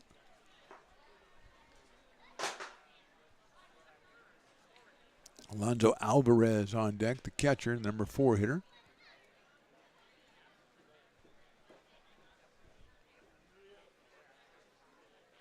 Swing and a miss on a fastball down the middle, which McCowan has found suddenly in the last 2 hitters. That fastball down the middle has worked pretty well for him.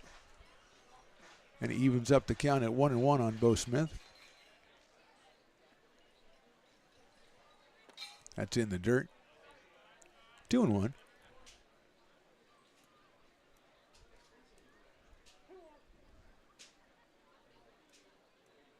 Seven strikeouts for the Potters pitchers through 7 2/3 innings in this one. High, 3-1.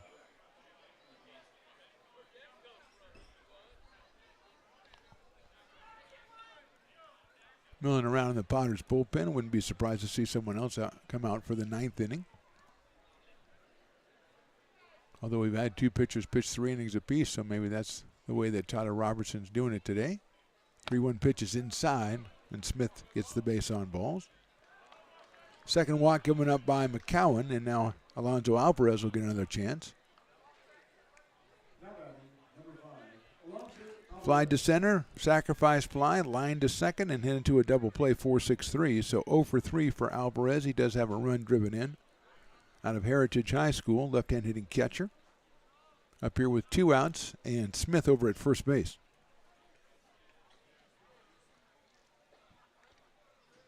Under these 2 teams will play again tomorrow, 1:05. Popped out of play. And the Potters take on the West Coast Kings on Tuesday before taking on the Menlo Legacy. They return to town next Thursday and Friday. Then it's the West Coast Kings on Saturday, and the Seals come in on Sunday. So a lot of action next week. Get your tickets, LincolnPotters.com. A lot of special promotions, mostly around beer, to be honest with you. There goes the runner. Throw to second base from his knees is not in time.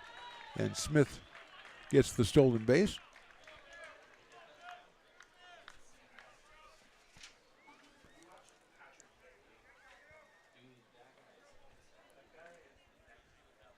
We saw Thebe is our warming up for the Potters. That is down low. 2-1 on Alvarez. He's followed by Mason Pike in the Alpha Prime order. Alvarez in the 4 spot.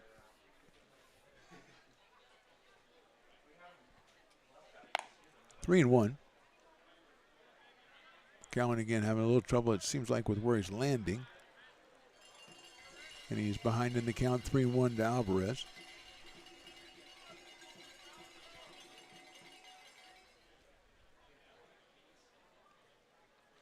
Swing and a miss. Ball gets away, and going to third is Smith. Full count now on Alvarez. That ball was in the dirt. So Smith at third, 2 outs. Potters hanging on to that 12-8 lead.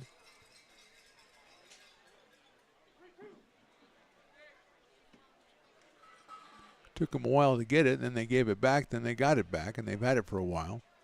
3-2 pitches hit high to right field and deep. Moving back is Doyle. He has room. It's knocked down in front of the warning track for the 3rd out. So McCowan gets out of it, holds him with no runs in the 8th. We go to the bottom of the 8th. Potters still on top by 4.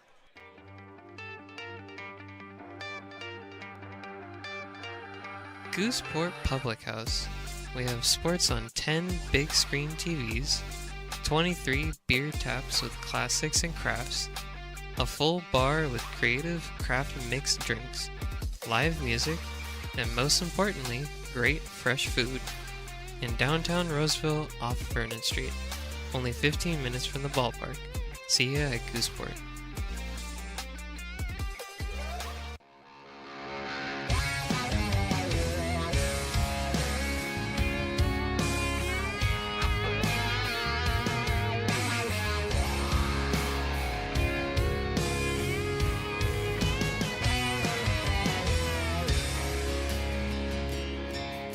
Old man knocked on my front door with my teenage boy and a couple more from up the road. He had him by the collar, said,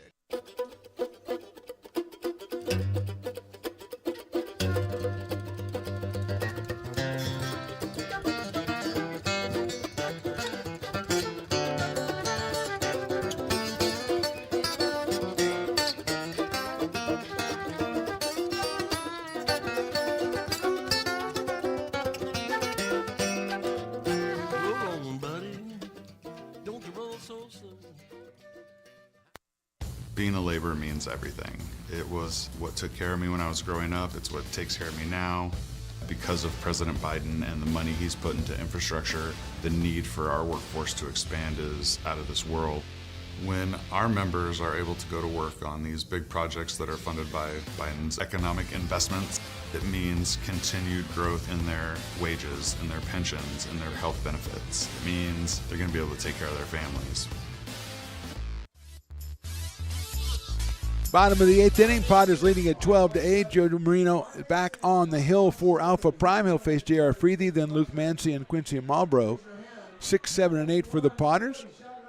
J.R. has walked. He's been hit by a pitch, and then he's walked, and then he walked.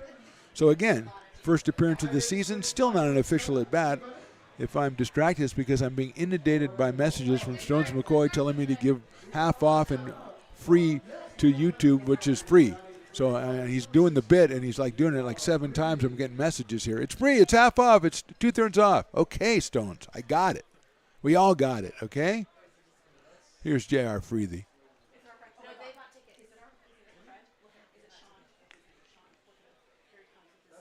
It's in the dirt for a ball. J.R. has scored twice today, back in the 4th and again in the 5th.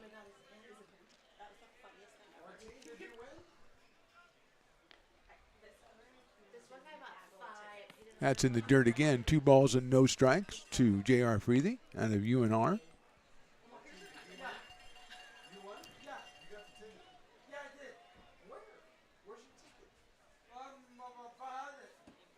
Swinging and a miss. Actually, might have fouled it in the catcher's glove, but it's the same deal. 2-1.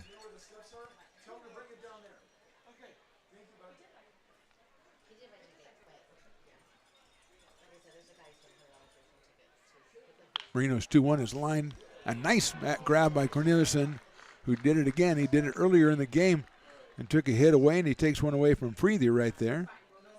So there's one out here in the 8th inning, and that'll bring up Luke Mancy, who's single, doubled, lined out, and grounded to first. Singled and scored in the 4th, doubled and scored in the 5th. Up here against the left-hander, Joseph Marino. Breaking ball in there for a strike. The top of the zone right there, 0-1.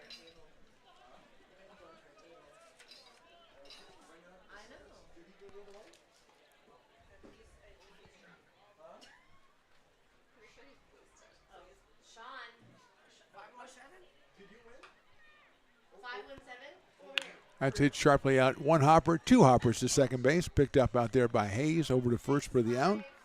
So 2 outs quickly here against Moreno in the 8th, and that'll bring up Quincy Malbrough, who has grounded to second. Then he had an RBI walk, a 2-run single, and a 1-run single. So he is 2 for 3. He has scored once. He has driven in 4, and he's up here with 2 outs in the 8th inning.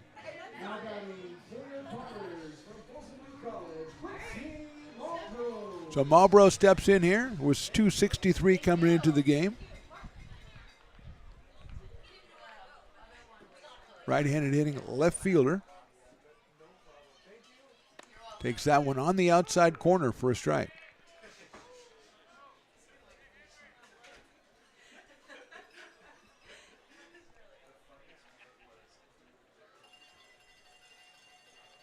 Oh, 0-1 on Quincy. Brett Griffiths on deck if Quincy should reach. Pops it up, but it's out of play, so it'll be 0-2 on Malbrough.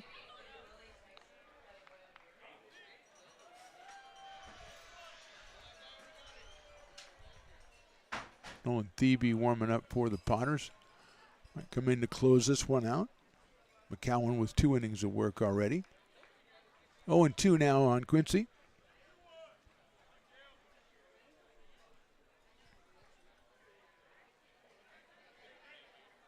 Takes that one low and outside.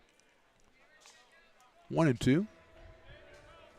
Alpha Prime in the 9th. We'll have Mason Pike, Luke Corneliuson, and Trent Roach, the first 3 hitters, against whoever the Potters put out there. Line drive up the middle. That is a base hit. Quincy with 3 hits tonight. And he is on with 2 outs, and here's Brett Griffiths, who was grounded to second and an RBI single, then struck out and flied to right. So 1 for 4 with an RBI and a run scored for Brett in this one. Second hit allowed by Moreno.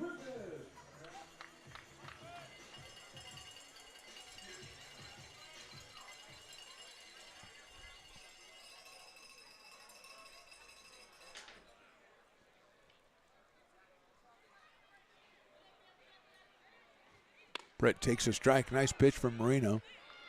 0-1 on Griffiths.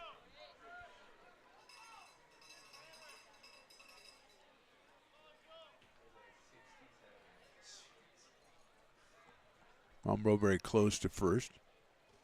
Brett takes a fastball and just misses outside. Evens it up at 1-1.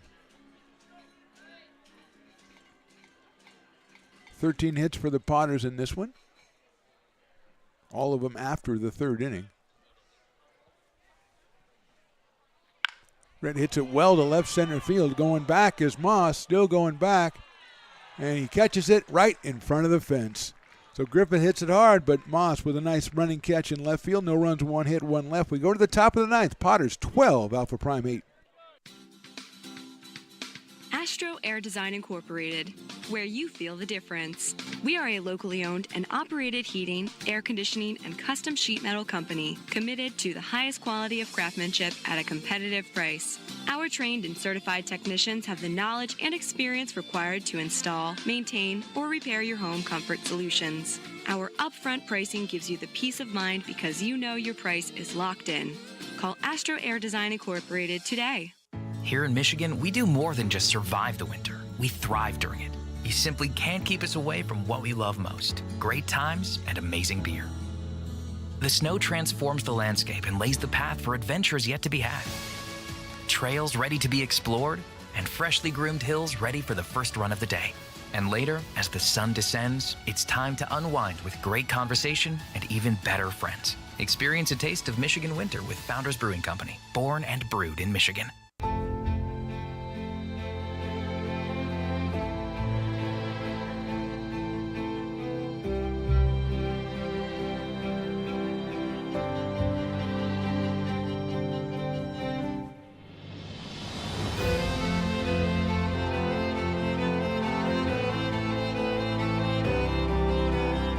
Situated on the corner of Lincoln Boulevard and 5th Street, this iconic building has been the home to several hotels over the decades, the most famous and longest running of which was the Lincoln Inn.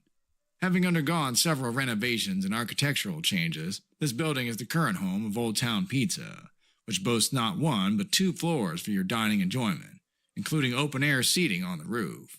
Stop in for a slice today. Or stop by the Lincoln Museum to see the 300-pound cash register that used to adorn the front desk of the Lincoln Inn. For more great history, visit the Lincoln Area Archives Museum and, by appointment only, take their free walking tour of historic downtown Lincoln. Time for the 9th inning from McBean Stadium. Nolan Thebe out of William Jessup University coming out to finish this one off, hopefully for the Potters. And manager Tyler Robertson, he'll face Mason Pike, Luke Corneliuson, and Trent Roach, the first 3 hitters for Alpha Prime. Went out to a 6-0 lead, but since then it's been mostly all Potters to the tune of 12-2. And it'll be Thebe, who's the 4th pitcher. Castillo went the first 3, then Micah Marquez, who stands to be the winner if the Potters can hold on here. Then Jake McCowan, who went 2 innings, gave up just 1 hit. He walked 2 and struck out 2. So here's Thebe. Fastball's in there for a strike. Pike has struck out, hit by a pitch. He singled and scored in the 5th and then flied to left in the 7th. So he is 1 for 3 and has scored a run. Puyallup Washington for Mason Pike. Swings and misses at that one. So Thebe quickly comes in, throws 2 of them past Pike, and he is ahead in the count 0-2.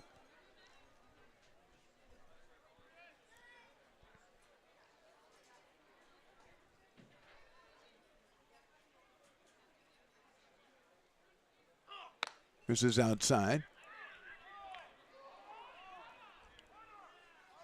1 ball and 2 strikes. That grunt, I don't know if that grunt came from Thebe or whoever it was from, because he got grunts from all of his teammates out on the field after he grunted. 1-2. Swung on and missed. Pike is down on strikes. 1 out here in the 9th inning. And that will bring up Luke Corneliuson, who has walked, hit a sacrifice fly, doubled, and then popped out to shortstop. So he scored twice. He's driven in 1.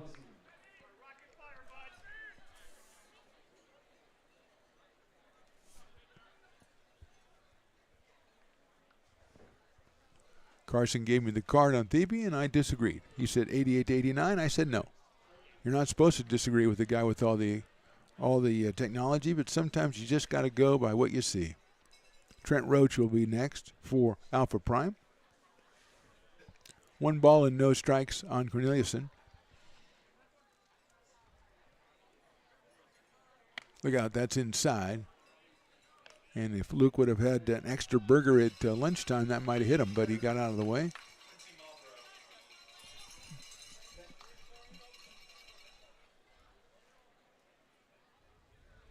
Two balls, no strikes. Inside again, 3-0.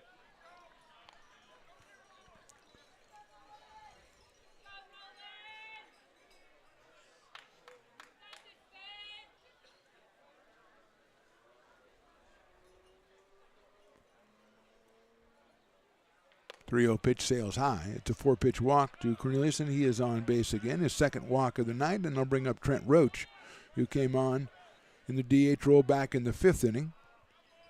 He had an RBI ground out and then walked in the 7th.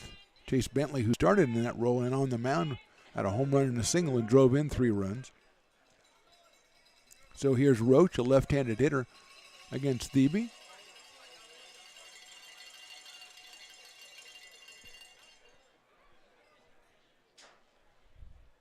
Outside for a ball. Trent Roach out of Hollister High School. Ticketed for the University of California at Berkeley. Left-handed hitter. Ahead in the count 1-0 with Corneliuson at first base. Swing and a miss. 1-1.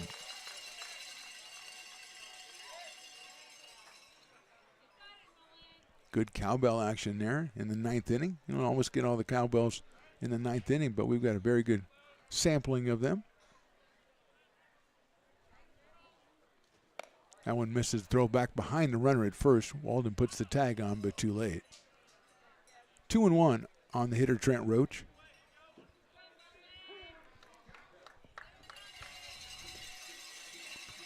Kyle Peterson on deck.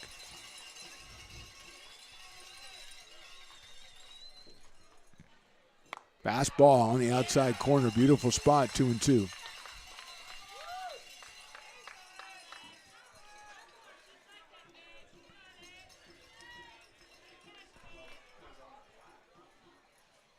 Two pitch coming up. Short lead at first base. Misses that one outside, 3-2.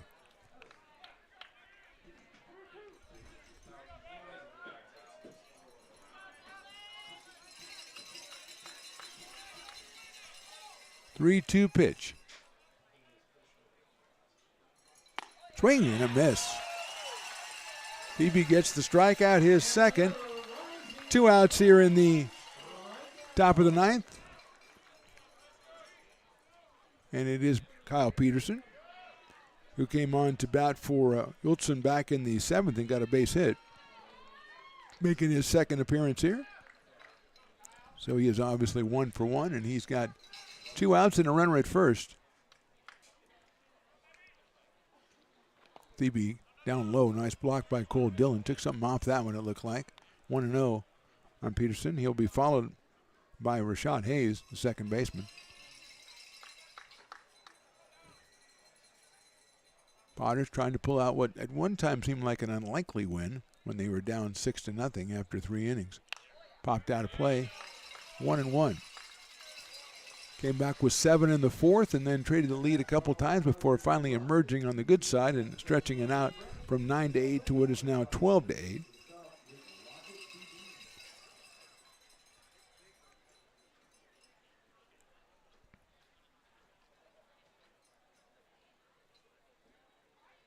Breaking ball, beautiful pitch.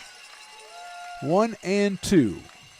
The last strike guy is here in spirit, and if he was here in fact, he would be screaming and jumping and rallying, and the fans, kind of like in consideration of his spirit, they are rising as one with no real leader. They're just getting up and cheering. 1-2 pitch. Swung on and missed. That's your ball game.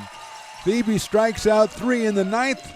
Potters right off into the sunset. Final score, Potters 12, Alpha Prime 8. We're back after 60 seconds with a little post-game wrap-up brought to you by Friends of McBean right after this.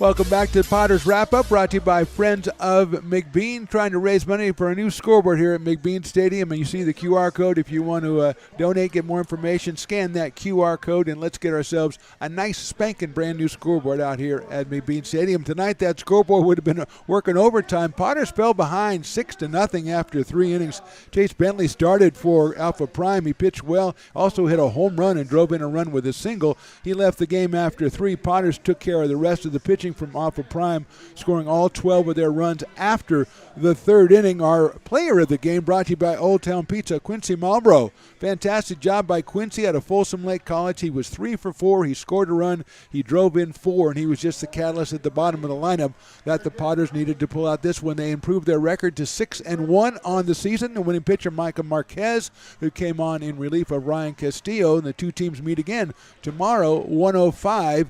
You can hear it right here and see it right here on Stones Radio Network or Lincoln Potters Baseball YouTube. Or come on out to McBean Stadium and enjoy an afternoon game in Purpose. Our reminder again, LincolnPotters.com for all tickets and information. On behalf of Ride the Engineer and Jason and Carson and the great Willie Preston, I'm Mark the Phantom Lowe saying thanks for watching. We'll see you next time.